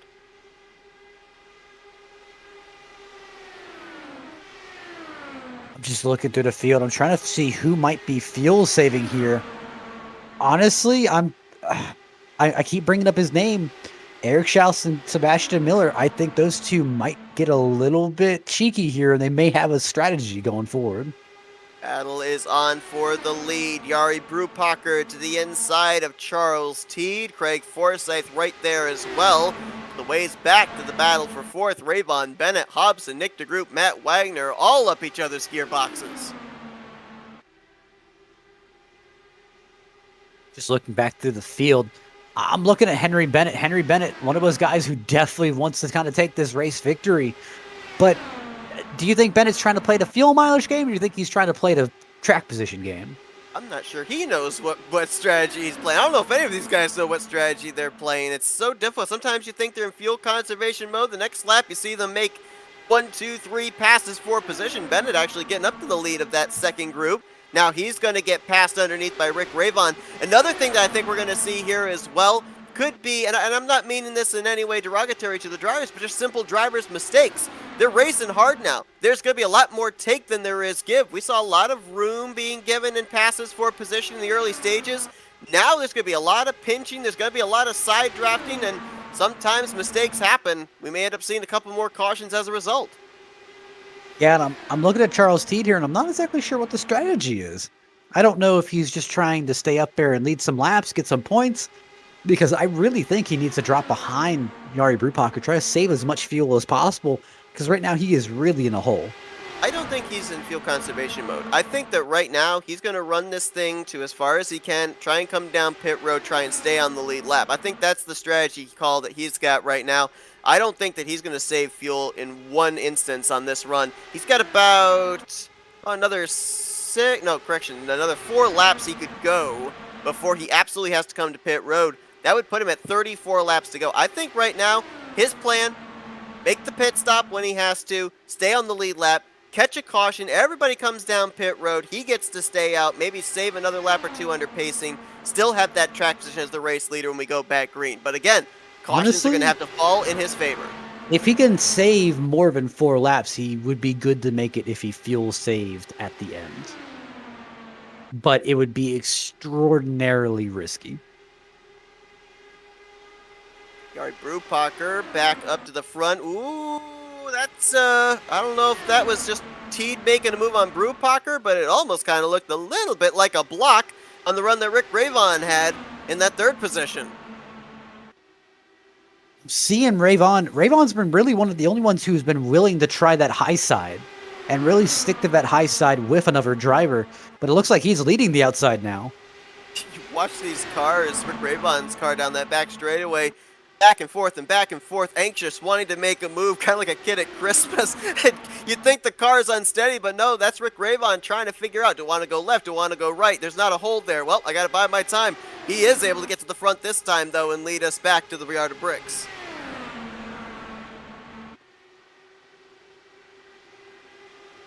Oh, man, that was close back there between A.J. Hobson and Matt Wagner side by side for the 6th position, those two red machines. See, as the kind of the energy starts amping up, you got to wonder, is really any place on this track safe at the moment? Not up in this lead group, that's for sure. And you mentioned it perfectly, the energy. You can just feel it here with these drivers, and they feel it too. This is drivers trying to set themselves up potentially for the finish of this race. They know they're going to have to come to pit road at least one more time. And talked about that fuel window opening to make it the rest of the way. Would you be willing to, as soon as that window opens, dive down pit road and hope you can stay on the lead lap for the remainder of the race? We're only about 3-4 laps removed from that point. We'll see if there's going to be any takers. I'm kind of maybe looking at somebody like a Rick Rayvon or a Henry Bennett, someone to go outside the box in terms of strategy, because we know that Forsyth and Nick DeGroot, drivers that are battling for the championship, they'd probably go the more conventional and run this thing as far as they can, then make that final shorter pit stop at the end. You know, I keep watching Charles Teed here, and I keep wondering how far is he going to go, because honestly, he might have planned it perfectly. If he can manage to go a couple more laps where honestly, he can make it to the end with the rest of the field, but he's going to lose time not having anyone come down with him. He's about to come around and complete his 33rd circuit on this set of tires, but bear in mind, he would have been able to save some fuel under the pace laps just prior to going green as Rick Rayvon cuts down right in front of Nick DeGroot. That's close between those two as Bennett's going to slide around Craig Forsyth for the top position. And here comes T to pit lane. Here's the kind of the advantage that Rick Ray Vaughn has over Nick DeGroot and people like Craig Forsyth and Nick DeGroot, which is he can scare him a little bit where Ray Vaughn knows that both DeGroot and Forsyth are in it for the championship. They are not willing to get wrecked out for this race, knowing that the double points is on the line. So realistically, if you make some moves that scare him a little bit, they may be more inclined to back out. With T pitting, that would put him with 32 laps to make it. It is tight, but he could do it. It's right on the mark, but that's with no draft. Yeah, but he's running in single car, which that really only gets you about 28 laps, so it may be a splash and go. He probably will be hoping for a pit stop by the end of it, or a caution by the end of this. Yeah, right now, based off of what I'm seeing, he's hoping for a caution within the next 5 to 7 laps, because I think that's about the amount of time it would take for the race leaders to reel him in. There you saw him just now merging back onto the racetrack on the backstretch. He cannot afford to go a lap down, or else the strategy he's playing out right now is not going to work in his favor. But up here at the front, he may get that yellow flag because, man, these guys are back and forth jostling for position. There's not a whole lot of room being given here. Henry Bennett trying to keep Forsyth at bay. Forsyth down to the inside now. If you think there's not a lot of room given right now, wait till Teed gets caught, where Teed is going to have to basically clog. He's going to have to make that car 3 lanes wide to keep them behind him.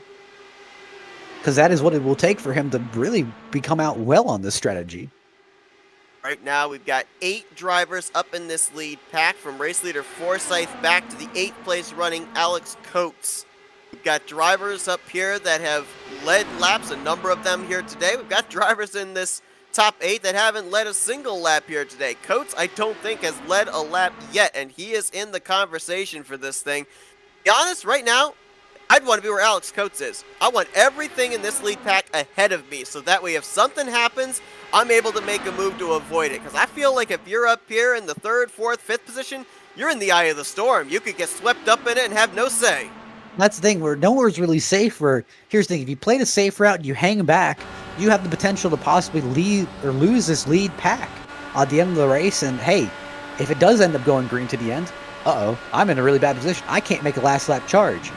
But hey, if you hang up here and possibly get caught in this giant wreck, well, that's either a fast repair or hey, my fast repair is already gone. I'm done. Fuel window would technically be open now for drivers to make it the rest of the way, but none of our race leaders appear that they are heading to pit road anytime soon, as Forsyth ducks back down to the inside of Henry Bennett. Nick DeGroot looked to take advantage, not able to do so. Tucks in 3rd still.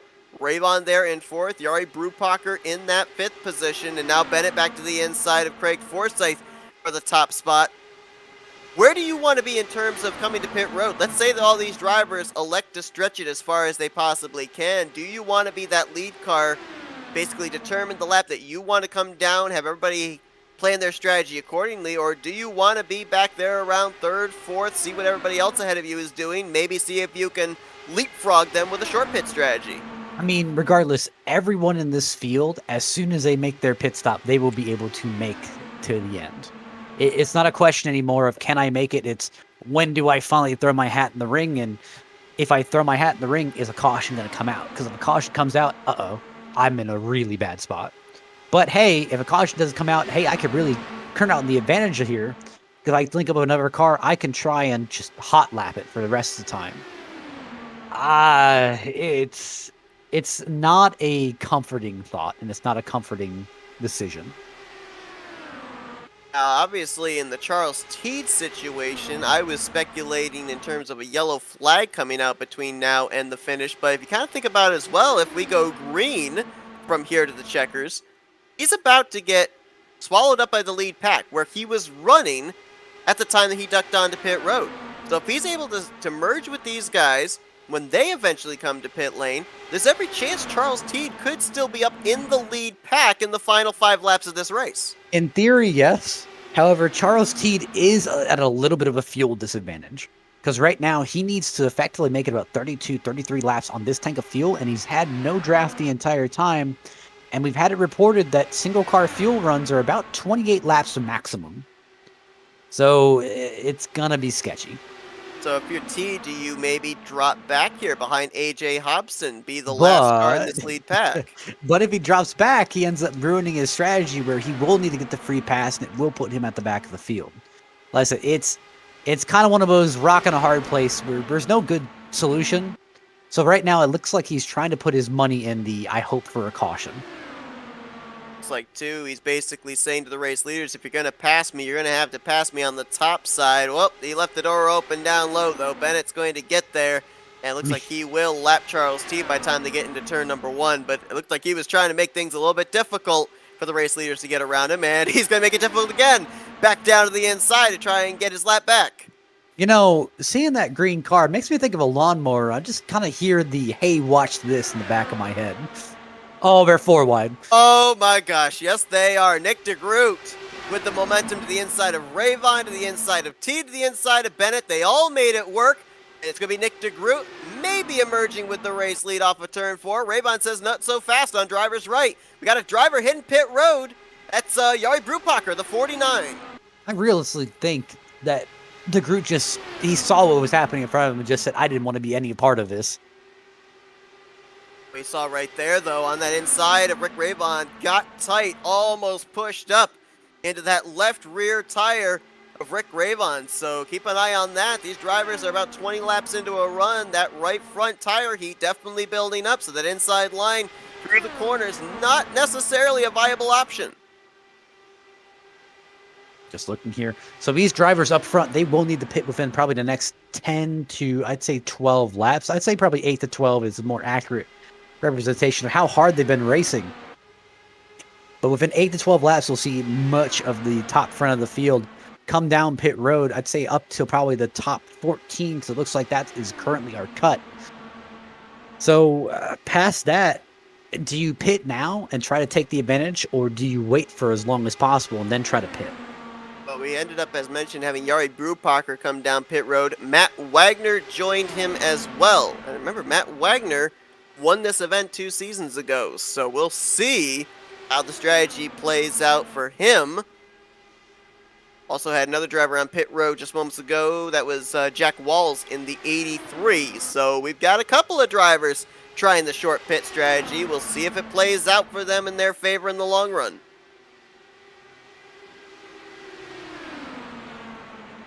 See, this is where you kind of get in that part of the race where your anticipation's up, your kind of fight or flight is maximum, and you want this race to end, but you know that it's going to be a little bit more difficult. Not certain what exactly happened with Yari Brupacher. It looks like he was a little bit slower on his pit stop, but he got leapfrogged by Matt Wagner. Right now, Wagner is running. To be honest, it looks like really ahead of the leaders. Really, the big difference was pit lane. Really, the pit lane entry and pit lane exit, where it looks like it took Yari Brupacher about an extra, but 2 seconds to get on and off pit road. And again, 2 seconds doesn't seem like much, but on the racetrack, that is a huge amount.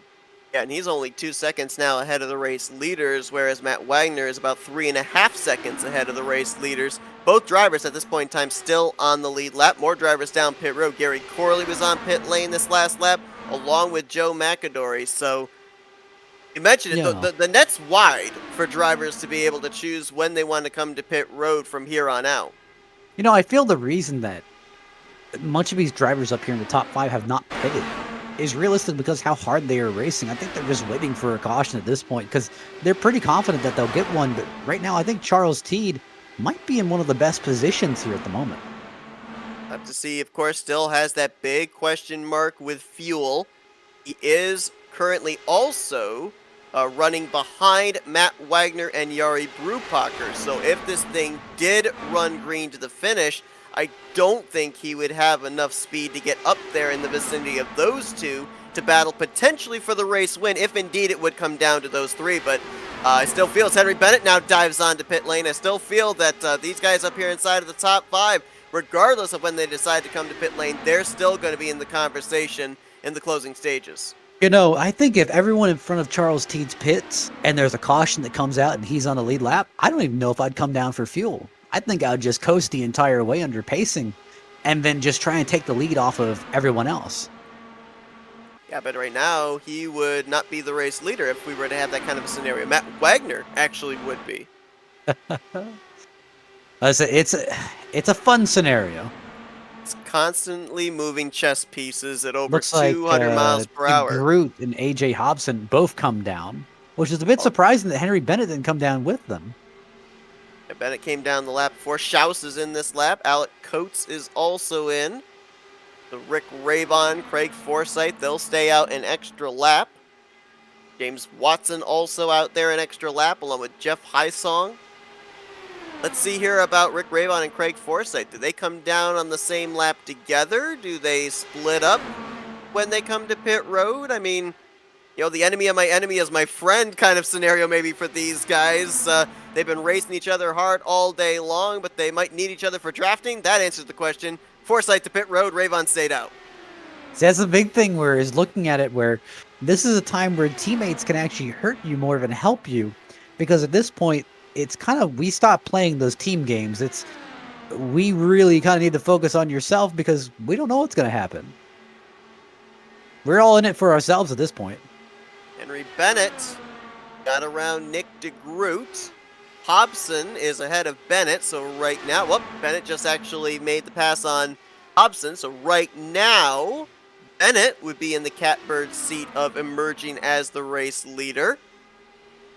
Rabon stays out an extra lap here. Now, obviously, the strategy for Rick Rabon is to have the shortest amount of time on pit lane possible in terms of the fuel he takes on. So is this a driver for absolute certain that is just going to do fuel only, not take on the tires? Because if he makes it till 13 laps to go, we were talking about the potentiality of only half a tank. You would lose time if you took tires on.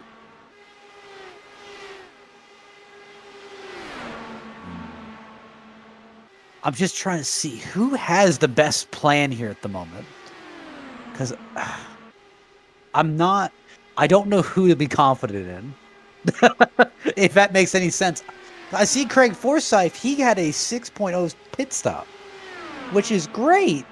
But now I'm questioning if he had enough fuel put in. Because it looks like he had the quickest pit stop out of anyone.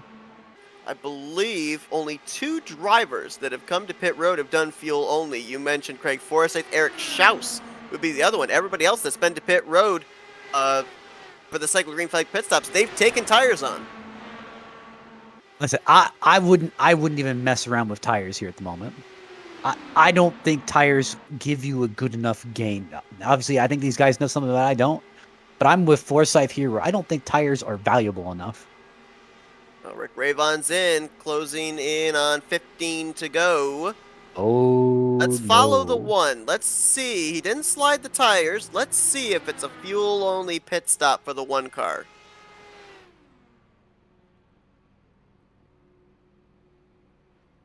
Well, they're going to jack the car up. So I don't agree with taking tires right now, where really time and speed are of the essence. Gale Brooks is going to inherit the race lead, but he's going to have to pit in the next lap or two, along with Thaddeus McMurray. And this looks like it could cycle the race lead around either to Rick Rabon or possibly Craig Forsyth, who is right now the leading of the cars up to speed. There you go. He's going to get around Rick Rabon, merging back onto the racetrack. So let's rewind back to the first half of this race. It's deja vu all over again. Forsyth versus Rick Rabon, but they have Henry Bennett and AJ Hobson right there as well. So it looks like it's going to be a 3-car battle. And what happened to the 89 of Nick DeGroot? Because all of a sudden, he is cycled all the way back in the 14th position. So I believe DeGroot had some connection issues, and that obviously forced him way back in the field, but that really, really hurt him. That's huge, because in terms of the battle for the championship, Craig Forsyth right now running in second, potentially in the hunt to win this thing for the second time in his career, would take a big chunk in a double points race out of Nick DeGroot's points lead. So, oh goodness, I'll try working the calculator here, see what the points gap potentially could be as we close in on 10 laps remaining in this race. Honestly, I'm really liking Craig Forsyth's call here. I think it's a really good plan. I really like this. Craig Forsyth tucking back in line behind Rick Ravon. Maybe just, content to ride for the moment and then try and make a move on the final lap. I'll tell you, if I wanted to be leader or second place driver on the final lap of a race, especially like this one, I want to be that second place car. I want to be the one to determine the move rather than have to be the one to defend the move. Talk about making a move. AJ Hobson says, hello, boys. I'm here, and he's brought Henry Bennett. Let's go 3 wide to turn 1. I think it's a little bit too early. I think those are kind of like the 2-3 laps to go moves, and you really need to shove it in there. But again, it gets to a certain point where if a caution comes out, this thing is finishing under yellow. It's a great point as well. It's a question of which flag are we racing to? Maybe the race ending yellow or the white. Craig Forsyth. A little bit of a block there on the run that AJ Hobson had. He goes to the inside instead of Rick Ravon. Put him back to the front. Henry Bennett, you talked about him there. Twice a bridesmaid, never a bride. Still up here in this conversation. Has a shot to be able to go to victory lane. And boy, if these guys keep racing the way they are, they might have no competitors to have to race here within a corner. Now, Seb, I have to ask, has any driver ever won the Indy 500 from the pole? Double check that here for you. Nick DeGroot, Matt Wagner, and Craig Forsyth. According to what I'm seeing, none of them have won from the pole position. So, again, Craig Forsyth's going for kind of rare territory here.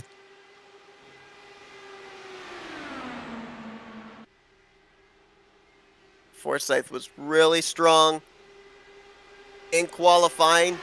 In fact, it was really not that much of a contest either. He and Nick DeGroot were up there at the top along with Charles Teed. Forsyth's in the wall. And that is not good for the 27 as he's going to lose touch with the top 3. No caution comes out. There is quite a bit of damage on the right side of that 27 car. And you can look at the steering wheel, and the wheel is bent. That's big in terms of helping out Nick DeGroot because now, if Forsyth's able to hang on to what is the 5th position after losing the spot to Matt Wagner. Oh, he's pitting. Oh, boy. Well, we talked about the fact that Indianapolis, the last 3 seasons, it has determined our champion with being the season finale. It's not the season finale this year, but it certainly could determine the champion. And now with him currently scored behind Nick DeGroot, that could ice it for DeGroot to win the championship here this week, regardless of what happens next week at Iowa. But this battle for the race lead, though, with less than 10 to go, I'm amazed these guys haven't hooked each other with the front wings, just the slicing and dicing they're doing. Ravon, Hobson, and Bennett. And you got to think, that's what Matt Wagner wants. Matt Wagner would love nothing more than seeing all 3 of these guys just crash into turn 1 and him just come pacing on by.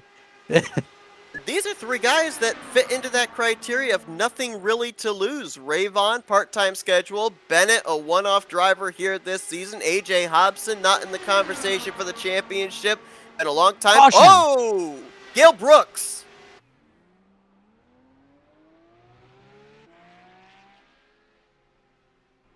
Might have been Gale Brooks and Jason Hand potentially. No, I believe that it was out of turn 1 and 2, really in the middle of turn 1 and 2. Looks like he just got the rear end light. Maybe it was a little bit of a reaction to Charles Teed. I just lost the back end and it just lawn darted into the front or inside wall. And that looks like it's going to be the end of the day for Gale Brooks, who had already taken on his faster pair very early on in this race. So here comes a big question. Are we going to get a restart? I believe we are. I think we're going to. If we had been closer to lap 200, I don't think we'd have gone back green. I think we've got a shot at maybe a green-white checkered, maybe a one-lap shootout. A one-lap shootout. I'm already going to call it someone's getting turned on the one-lap shootout. Look again. Boy, that was into the steel Armco barrier. Gale Brooks rips the front end of that 71 completely off, and Gale Brooks will not reach the conclusion of this race. Now, I think it's pretty obvious none of our race leaders are going to come down pit road. We all know that they're going to make it on fuel. The big concern I have now is the tire difference. How important would that be? Because Rick Ravon has got the freshest tires of anybody up here inside of the top 5. Oh, wait a minute. Ooh. Ooh, little cat and mouse going on there. Anything to get an advantage. Boy, I thought for a moment they might all be coming down pit lane. I think that was what Ravon. I think that was what Ravon was really afraid of. Is it? Oh, I may be the only guy out here. This is not going to be a good idea. So that would have been the big question there about the fresher tires. I mean, Ravon right now has 5 lap fresher tires than Bennett, 6 lap fresher tires than Hobson, 11 lap fresher tires than Matt Wagner's. So, in terms of grip, in terms of tire rubber, he's got the advantage. What are some of the places where he could go wrong here on this upcoming restart and possibly lose this race lead, lose this win? Really just mirror driving in my mind. Really just focus on yourself, focus on your race. Obviously, keep an eye to the guys behind you, but keep an eye forward. Listen, run your line. Don't focus on them. And as long as you don't focus on them, I don't see any reason why you wouldn't get this win. This makes things interesting as far as the championship battle as well, because just prior to this caution, I was going to mention the fact that we haven't talked a whole lot about Matt Wagner, but he's only 176 points behind Nick DeGroot coming into this race. He was up inside of the top 5 with DeGroot just in the latter half of the top 10 and Forsythe having to make that unscheduled pit stop. So there was an opportunity for him to be able to gain enough points to maybe have a shot at the championship next week. This caution now changes up everything because Wagner restarts 4th. DeGroot's now up still in the lead pack again on the lead lap in 8th. And that caution keeps Craig Forsythe still on the lead lap in the 14th position. He took on his faster pair on that pit stop. So I know that we're going to be getting this restart with 3, 2, even maybe just 1 lap to go. But a lot can happen in those final laps. You know what this is called? This is called, we're glad we're up in the booth and not down the race car. Called, I'm going to send it. I'm going to send it and I'm going to hope it sticks. This is never lift point, right? It is full send territory at the moment. Well, Rick Ravon, last year's champion, looking to add a Dark Horse 500 trophy to his resume. Henry Bennett, we've mentioned it, twice runner-up in the last 2 years in this event, looking to finally capture that elusive checkered flag. And AJ Hobson, you know, if you're going to give a shout-out to a consistent driver today, probably have to look no further than the 63. The pit strategy worked out 10 laps into this race to gain the track position. He has maintained it ever since. He's got a shot to go to victory lane. I can't remember the last time that Hobson went to victory lane. I think it was back in season 1. Mm-hmm. So this is going to be an interesting 2 laps. 3 laps. I don't know what's going to happen. I honestly don't know if he's going to... I don't even know if Rick Ravon's going to even be in the top 5 after this. It's going to be 7.5 miles to decide this thing. Potentially, there is always the chance that somewhere in these final 3 laps, the caution could come out once again. I remind everybody as well that it is frozen field. So we could end up having a photo finish for the win, but not necessarily at the start-finish line, but at the timing of when the yellow flag is waved. So bear that in mind as well with the side-by-side battling we're going to see here in the closing stages. I'm just trying to figure out how Charles Teed and Craig Forsythe are somehow going to come from 14th and 10th 14th and 16th respectively, somehow finish in the top 5. I'm ready. Pace car makes the left-hand turn onto pit road. Look at there, the race leader going to go on the inside line, make sure nobody makes a move on him, tries to get as low to the wall as he can. Green flag flies. Hobson. Look at Hobson. What a launch. And he's going to get alongside of Rick Ravon. If you're Rick Ravon, you are hugging that white line through the corners. Force them the longer way around the racetrack. And it's just a whole stack up behind him, 3, 4 wide. Rick Ravon down to the white line. Here comes the slingshot to the top for Hobson. Bennett tried to go low. Was there a lane? Not quite. Almost made it work. That's where you get into kind of dangerous territory where, again, I don't know how Henry Bennett feels about last season, but he had some words on Rayvon last season a lot. Oh my goodness, look at the block there down the end. Oh, big hit! That's Nick DeGroot flying through the infield. No caution as it was off the racing surface. 2 to go. Hobson back to the top again. And Hobson's trying. Obviously, he's gotten that call in his ear, but someone's wrecking, so he needs to go. Will they make it back to the white flag as they continue to snake their way down the back straightaway? Now Bennett up top, 3 wide. Middle for Hobson. Oh, I think that Jeff Heisong wanted to go 4 wide, but there wasn't a lane. Tight through 3 and 4 as I saw some smoke back there. Someone's wrecking. Caution is out. Race is over. Rick Rayvon was ahead by, I believe, half a car length over A.J. Hobson. He's going to win the race under yellow. Gary Corley and Charles Teed, I believe, were the 2 that were wrecking over in turn 3 to bring this race to an exciting conclusion. And Rick Rayvon, who won the championship last season but wanted to get that Dark Horse 500 victory, is going to get it here today, but it will be under pacing behind the pace car. That's it. I don't know if those top 3 are the best friends of each other at the moment. I'll tell you what, they put on a heck of a show before the caution came out and put on even more of a show on that final restart. And the fact that all 3 of them are still pointed the right direction, I think, just kind of is a true testament to how hard they race, but had the respect there to not take each other out. I mean, you saw it entering 3 that AJ Hobson and Rick Rayvon, they were just beating the sides off of it. And I was really worried for Bennett there for a minute that Bennett was going to get taken out. Had a lot of stuff to cover here as far as replays in the closing stages. We'll look at the Nick DeGroot wreck off of turn 4, which could still have some ramifications as far as that championship next week, with him finishing, looks like, in the 18th position. I will say, I would love nothing more in this series than a green-white checkered system. Just seeing these guys go at it one more time and seeing who can come out. You might be the only person in Indianapolis that wants a green-white checkered. Huh.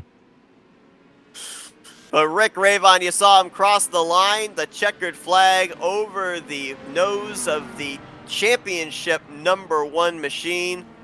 And he's going to be able to come around and celebrate at the Yard of Bricks.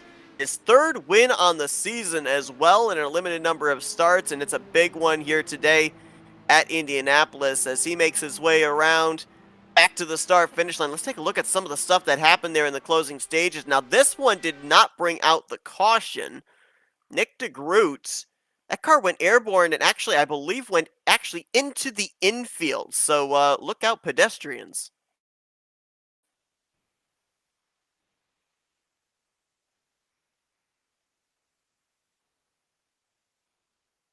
I don't even know where to begin. I don't think I've ever seen a car get airborne and shoot into the infield like that. That was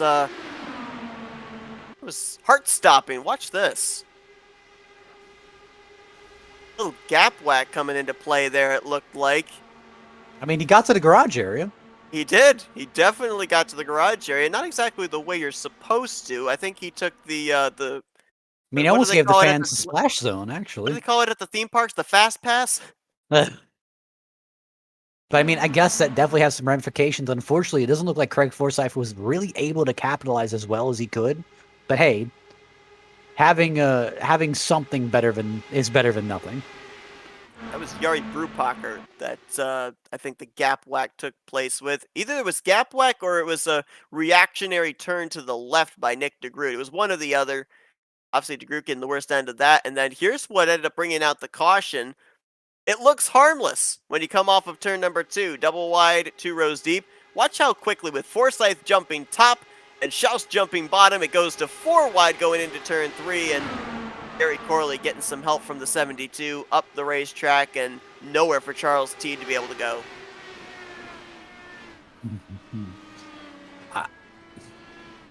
It's kind of one of those things where you're sad to see it end that way, but it could have been 10 times worse, and we don't want all the leaders wrecking each other. And at the same time, too, it's the closing stage of the race. As you said, it's time to go. You hold that throttle wide open. Whatever happens, happens. That's what the drivers are obligated to do. You're in a position to pick up a spot or two by the conclusion, especially the drivers that are trying to finish out the season as high as they can in the point standings. You have an obligation to go out there and get as many spots as you can before the conclusion of this race.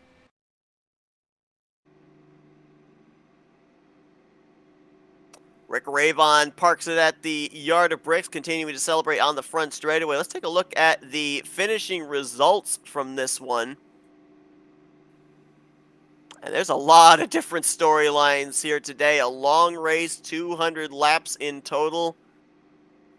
Ravon starting this race from outside of the top 10. Started 11th, bringing it home with the victory. AJ Hobson is, I believe, going to get the 5 bonus points for most spots gained from his starting position. So double that to 10 points. Started 20th and brings it home runner-up. Henry Bennett, 3rd straight year that he finishes inside of the podium, 2 seconds and now a 3rd place. So the motivation, the frustration, whatever it is, it's obviously going to be amped up even more in next year's Dark Horse 500. Jeff Hysong, I don't think we talked a whole lot about him today. Solid run in the 4th position. And Matt Wagner, I don't know yet. We got to obviously wait until all the points are calculated. But what do you think? An 18th place finish for Nick DeGroot, a 5th place finish for Wagner. Wagner might still have a mathematical shot for that championship next week at Iowa.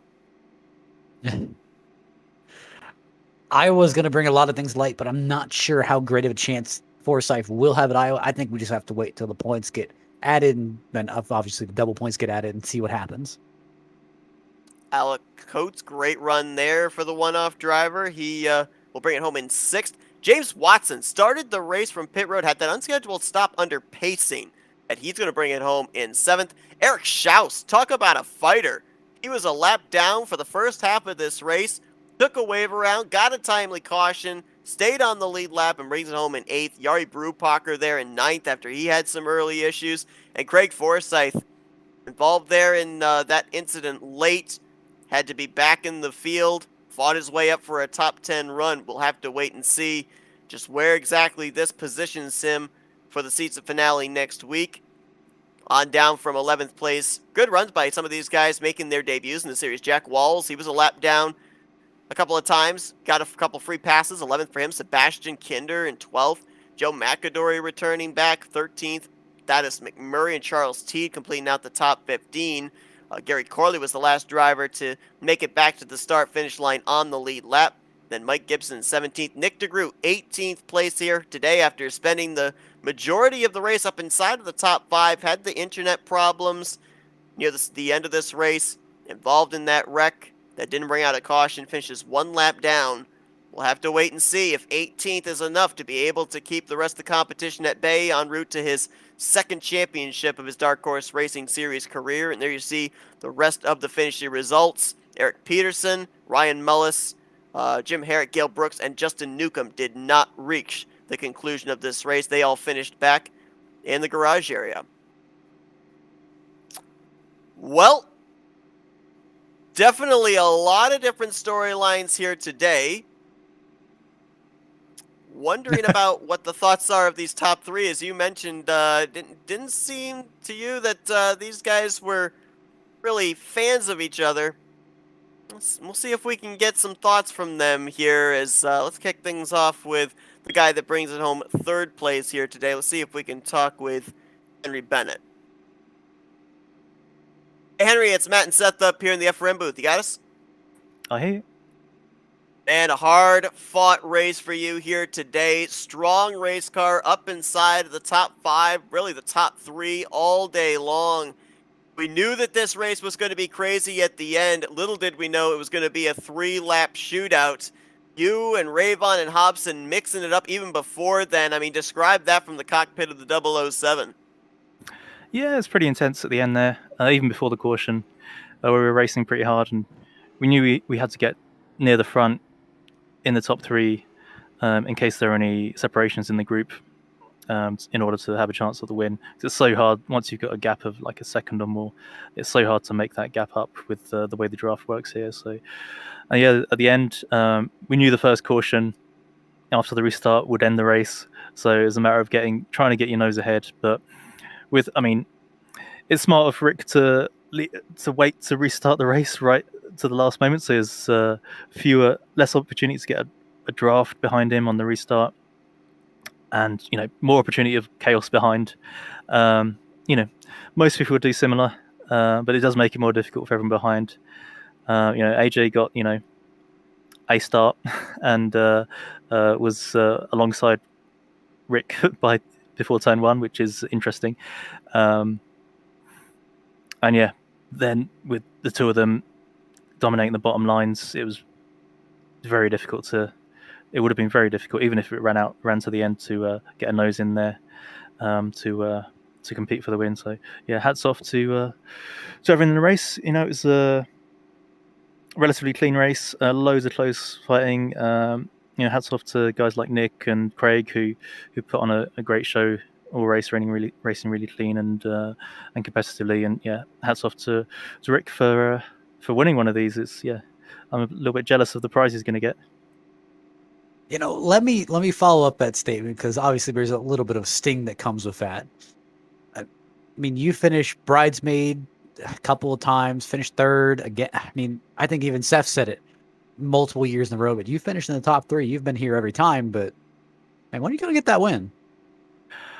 I mean, there's no guarantees that you can go. You could race here every time and be in the contention, and things just don't fall your way. But the main thing is just to be in contention at the end of the race. You can't make any other prediction. You can't aim for anything more than that.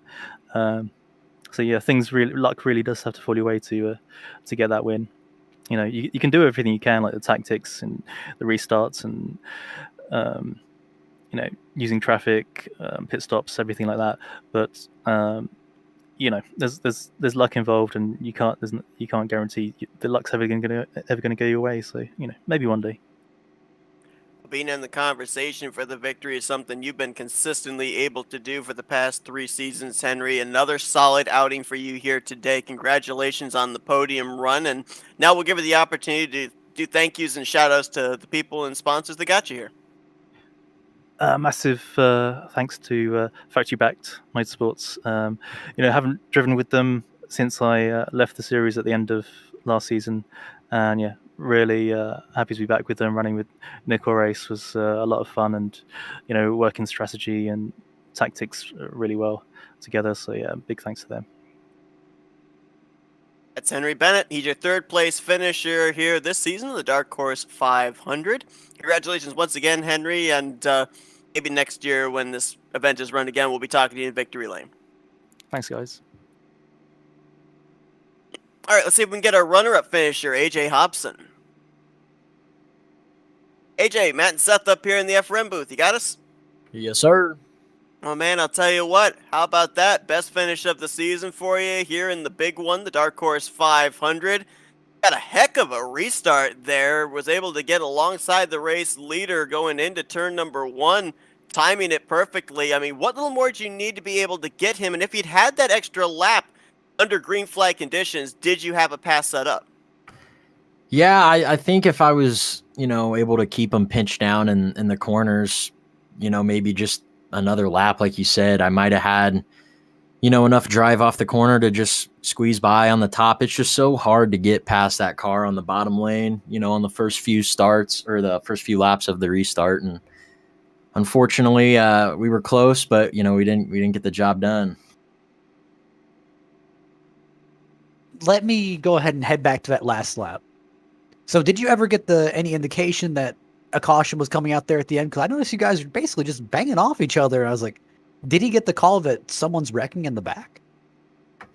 I mean, my plan was to do whatever it takes to get the lead within these last 3 laps, because if there is a yellow, I mean, it's going to end under yellow. And I was racing as hard as I could, doing anything I could to try to get the lead, and the yellow just happened to come out at the wrong time. So yeah, I don't know. It's it's tough in those last few laps to, you think you have a plan and then you get there and it's just kind of like everything's out the window and you just kind of go, where the open track is and hope that's the best line. And we did. We went into 3 wide, kind of banging wheels there right before the yellow. And I honestly kind of thought Rick was going to like lose it up into me and I was going to go up into Henry, but we made it through. Just unfortunately, we didn't get to see that last lap of green flag racing. I think it would have been a pretty crazy finish. You talk about the unpredictability of timing when the cautions are going to fall, if they fall. We ended up seeing you start this race pretty deep in the field. You played pit strategy in the early stages, got yourself good track position, and was able to maintain it. But, in between the strategy with green flag pit stops, of course, the passes for position on the racetrack itself, timing those cautions, the late race yellows. Just how difficult, how grueling is it mentally for a driver to have to keep track of all of that stuff and do it for 200 laps? Yeah, it's pretty difficult, but fortunately for me, I've done a lot of these. I've tried a bunch of different strategies. I've led a lot of laps. I've tried saving fuel, and today I made the decision to go off strategy fairly early in the race just to take the track position because I crashed in qualifying and it was working out. We had the lead there for a while, a good amount of time. I'm not really sure how many laps I led, but I led quite a few laps and the strategy worked. It played into our favor towards the end of the race with the way the yellows fell, and I was just glad to get a shot to win. Well, you've certainly had some great momentum in the last few starts that you've made. This now marks your 4th straight top 10, your 2nd top 5 in the last 4 races. So congratulations on a job well done here today. Almost pulled off that victory, but solid outing overall this entire race for you. Now we're going to give it the opportunity for some thank you sponsors and shout outs. I'd just, like to thank, Charles, Peterson, Schaus, Gary. We're in the Discord discussing strategy every race, and our goal is always to try to get one person from the team up there on in victory lane. And, with Eric crashing out there in the race, kind of helped me with some strategy there towards the end, but unfortunately we weren't able to get it done. But really, yeah, just thanks to them. It's always fun to race with them. Well, that's AJ Hobson. He's your 2nd place finisher here today in the Dark Horse 500. Congratulations on a job well done here today, AJ, and best of luck next week in season finale. Yep, thank you guys. All right, let's go down to Victory Lane, which at this point in time is the start-finish line, the Yard of Bricks. Let's see if we can talk with our race winner, Rick Ravon. Yep. Hey, Rick, it's Matt and Seth up here in the FRM booth. You got us? Oh, yeah, I got you, Matt and Seth. What's going on, guys? Did you enjoy that one? Absolutely, man. I'll tell you what, I remember last year when we interviewed you as the champion of the Dark Horse Racing Series, you said, man, I love it, the fact that I got the championship trophy, but I wish I'd been able to close it out with the double and get the Dark Horse 500 trophy as well. You had to wait 1 season, but man, how good does it feel to be able to win this big one? It feels, it's phenomenal. What can I tell you? This is the Indianapolis 500, and against a field of quality drivers, such talent out there with Hobson and Bennett and Hysong, Wagner, DeGroot, all of these guys, Craig Forsyth, they were just, oh my gosh. And the cars were so close together because the downforce, the grip was just fantastic. So you really couldn't run away from anybody. So you had to sort of play a different strategy, swapping with somebody and things like that. But yeah, after last year's disappointment, I think I was, what happened? I was outside with, I think it was Alex Van de Sant, and I turned in. I thought I gave him enough room, but we touched, and yeah, that was a heartbreaker right there. But to come back and run a part-time schedule with these guys and come away with a victory at Indianapolis, I'm beside myself. I don't know what to say. I just, wow, woohoo! By the way, I got a glass of milk right here. I'm going to do this live on the air. I got a glass of milk. Here we go. I've never been so scared before. I'm going to pour it on my head. Here we go. Please don't. No, I'm only kidding. I'm not going to. I will dip my finger in it and touch the top of my head just to keep with tradition. That's all I'm going to do, though. I'd honestly hate for you to smell curdled milk in your office. You and me both. Yeah. So I got to ask, championship, Indy 500, what's left? Nothing. really. No, no, just to keep racing with these guys and just keep having fun, it's such a competitive league. I know that Nick DeGroot, probably the classiest guy on the racetrack, the way he races, on the track, off the track. He's got the points lead right now, but it's obviously not. I don't think it's over yet. But I'm enjoying just racing with these guys. I'm having a great time. I'm just so glad the Dark Horse exists because they do such a great job with this league. They run it professionally, and I'm loving it, man. I'm just having a great time with these guys. Well, let's talk about that final restart. I mean, obviously, we're thinking that we were maybe gonna see about a shootout to the end with drivers making some pit stops on different laps, waiting to see how that was all going to cycle out. We get that late race caution. We're trying to calculate how many laps are going to be left to go. It ends up being 3 laps, and we don't know if we're going to get those 3 laps under green flag conditions or if a caution is going to come out between then and the checkered flag. We even saw some deking with some potential pit road jukes onto the pit lane. I mean, obviously, got to be nervous as the race leader, knowing just what kind of runs these cars can generate. So what was the strategy for that final 7.5 miles? Well, it was exactly like Henry Bennett said. It was wait until the green flag came out and then just jump on it. I didn't want to risk anybody getting a monster run on me in the backstretch and clearing me in turn 3, because then it would have been extremely difficult, because you would have, like a swarm of bees, you would have had these guys all over the place, and to pull off a win after getting passed on that restart, the initial restart, the final restart, would have been very difficult. So the plan was just to wait until it said, green, go, go, go. And that's when I nailed it, just so that nobody could really get a run on me. And it paid off. I mean, Hobson started coming around, and I says, holy cow, what a run he got on Bennett. Cleared Bennett, and he pulled alongside me, but I knew I had the inside line. And the idea was just to hold the inside line. And I'm thinking, maybe something will get crazy back there. And if I'm in front when the yellow comes out, yippee, we win the race. So that was really the plan there for the last. But, a couple of pit stops before that, I didn't know if I was going to be able to make it to the end, but I was pretty sure that guys like DeGroot and Forsythe and Bennett, they were going to make it. So we just dialed it back and started conserving like crazy, just hoping to get back even with them, if nothing else. That's why we're sitting back there in third or fourth, wherever we were. But then that next caution came out, and it was a sigh of relief, because then I knew, okay, now there's no more fuel save, and now we can actually race. We don't have to worry about that anymore. And then we just went out there and had some more fun. I mean, what a race! Just phenomenal. Such a great race. Such a great race. Well, obviously, as you mentioned, coming back here on a part-time schedule, but what a part-time schedule. 3 victories and 5 starts here this season. You had the back-to-backs at Richmond and Michigan. You follow it up here with a win in the Dark Horse 500. I mean, congratulations on a job well done. Now you, along with Nick DeGroot, the only drivers to have a championship and an Indy 500 to your credit in this series. So congratulations on that. And, man, now you know what we're going to do. We're going to hand that mic over to you for some Victory Lane thank you sponsors and shout-outs. And here we go. Eric Peterson, Charles Teed, thank you guys so much for Dark Horse.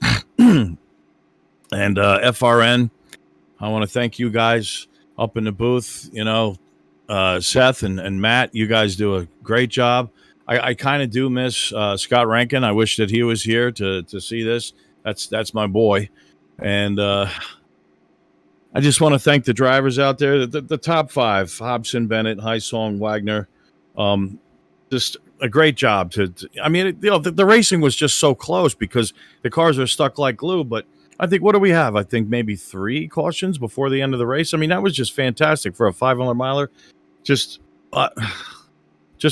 phenomenal. Just phenomenal. All the drivers, I just want to thank them for coming out, and thank my family, my wife. She's out on the road, so she missed this one, and pretty upset about that. Why couldn't you you could have stuck around and watched this. This was a scintillating race, honey. You could have been here, but no. Got to go shopping. Got to go spending money, of course. Anyway, thank my 2 daughters, Zoe and Mila. Mila's at work. I don't know where Zoe is, but they have links. So I didn't check my phone yet to see if there's any congratulations, but thanks to them. And, of course, like I always do, last but certainly not least, thank the Lord Jesus. I love you so much, Lord Jesus. You're everything to me. You're number 1 in my life. And thank you for just everything, dying for me on the cross. And I love you, Jesus. I love you. And I guess that's about it. Hey, I'm looking around. Thanks to the crowd for coming out here. Oh, big cheer. Hey, look at this. Thanks to the crowd for coming out. Thanks to the people who tune in and watch. Man, I guess that's just about it. Looking forward to the next dark horse race. Well, your Season 5 Dark Horse 500 winner is Rick Ravon. The number 1 finishes P1 here today in Indianapolis. Congratulations, Rick. Well deserved, and looking forward to seeing how you close out the season next week at Iowa. Yes, thank you so much. God bless you guys. Thank you. Well, it's been a long one here today at the Indianapolis Motor Speedway. It finally comes to a conclusion. The season does not come to a conclusion, however, as next week the championship will be decided at Iowa. But I have been crunching the numbers a little bit here. Based off of what I've been able to come up with, not counting any bonus points here today, Matt Wagner is going to gain 36 points. This is with the double points also coming into play. 36 points he will gain on Nick DeGroot, and Craig Forsyth will only gain 16 points. According to what I've got here, Matt, it looks like mathematically Nick DeGroot has locked up the Season 5 championship here today at the Brickyard.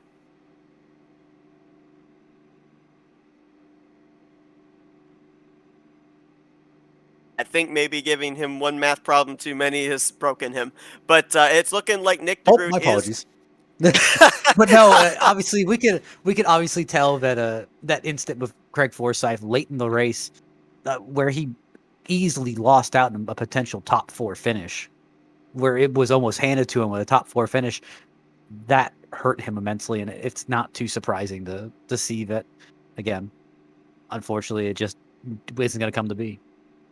Obviously, we talked about drivers here today doing the one-offs or drivers that aren't in the hunt for the championship, treating this race as I'm going out there, I'm going to make the moves necessary to get a checkered flag.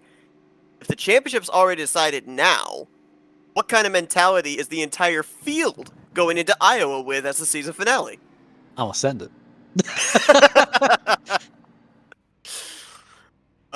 Well, it's going to be a good one to see what happens when we get to Iowa Speedway. For those wondering, Iowa Speedway was originally supposed to be run the middle portion of the season. It got postponed. It got moved to the end of the season, which is why Indianapolis sets up the season finale at Iowa next week, which we will be bringing you coverage of next Wednesday night at 8 p.m. Eastern Standard Time. So make sure that you tune in there to see who gets the final checkered flag of Season 5. But Rick Ravon is your winner here today at Indianapolis. He takes the checkered flag for the race. Nick DeGroot has locked up the championship. Matt, it's been a long one. It's been a wild one. It's been an exciting one here today. What a finish. Appreciate you joining the booth for it. Oh, always a delight. It's always nice coming out on a Sunday morning and seeing these guys race. I mean, they always put on a show, and today was no exception. And you didn't wreck the pace car, so good on you. It's a very good job not wrecking that paint job. I'll try. You get a 0x. How about that? So thanks everybody for tuning in. Hope that you guys enjoyed our coverage this afternoon. And again, we'll see you on Wednesday night to close out the season for the Dark Horse Racing Series presented by Troy Lee Designs. For Matthew Rodriguez, I'm Seth Cole. Enjoy the rest of your Saturday afternoon, folks. You've been watching another broadcast courtesy of the Flat Out Racing Network. This broadcast is the copyrighted work of Flat Out Racing Network and may not be rebroadcast, retranslated, or used in any form without the express written consent of Flat Out Racing Network and iRacing.com Motorsports Simulations. Flat Out Racing Network would like to thank you for your support, and we hope you enjoyed tonight's broadcast.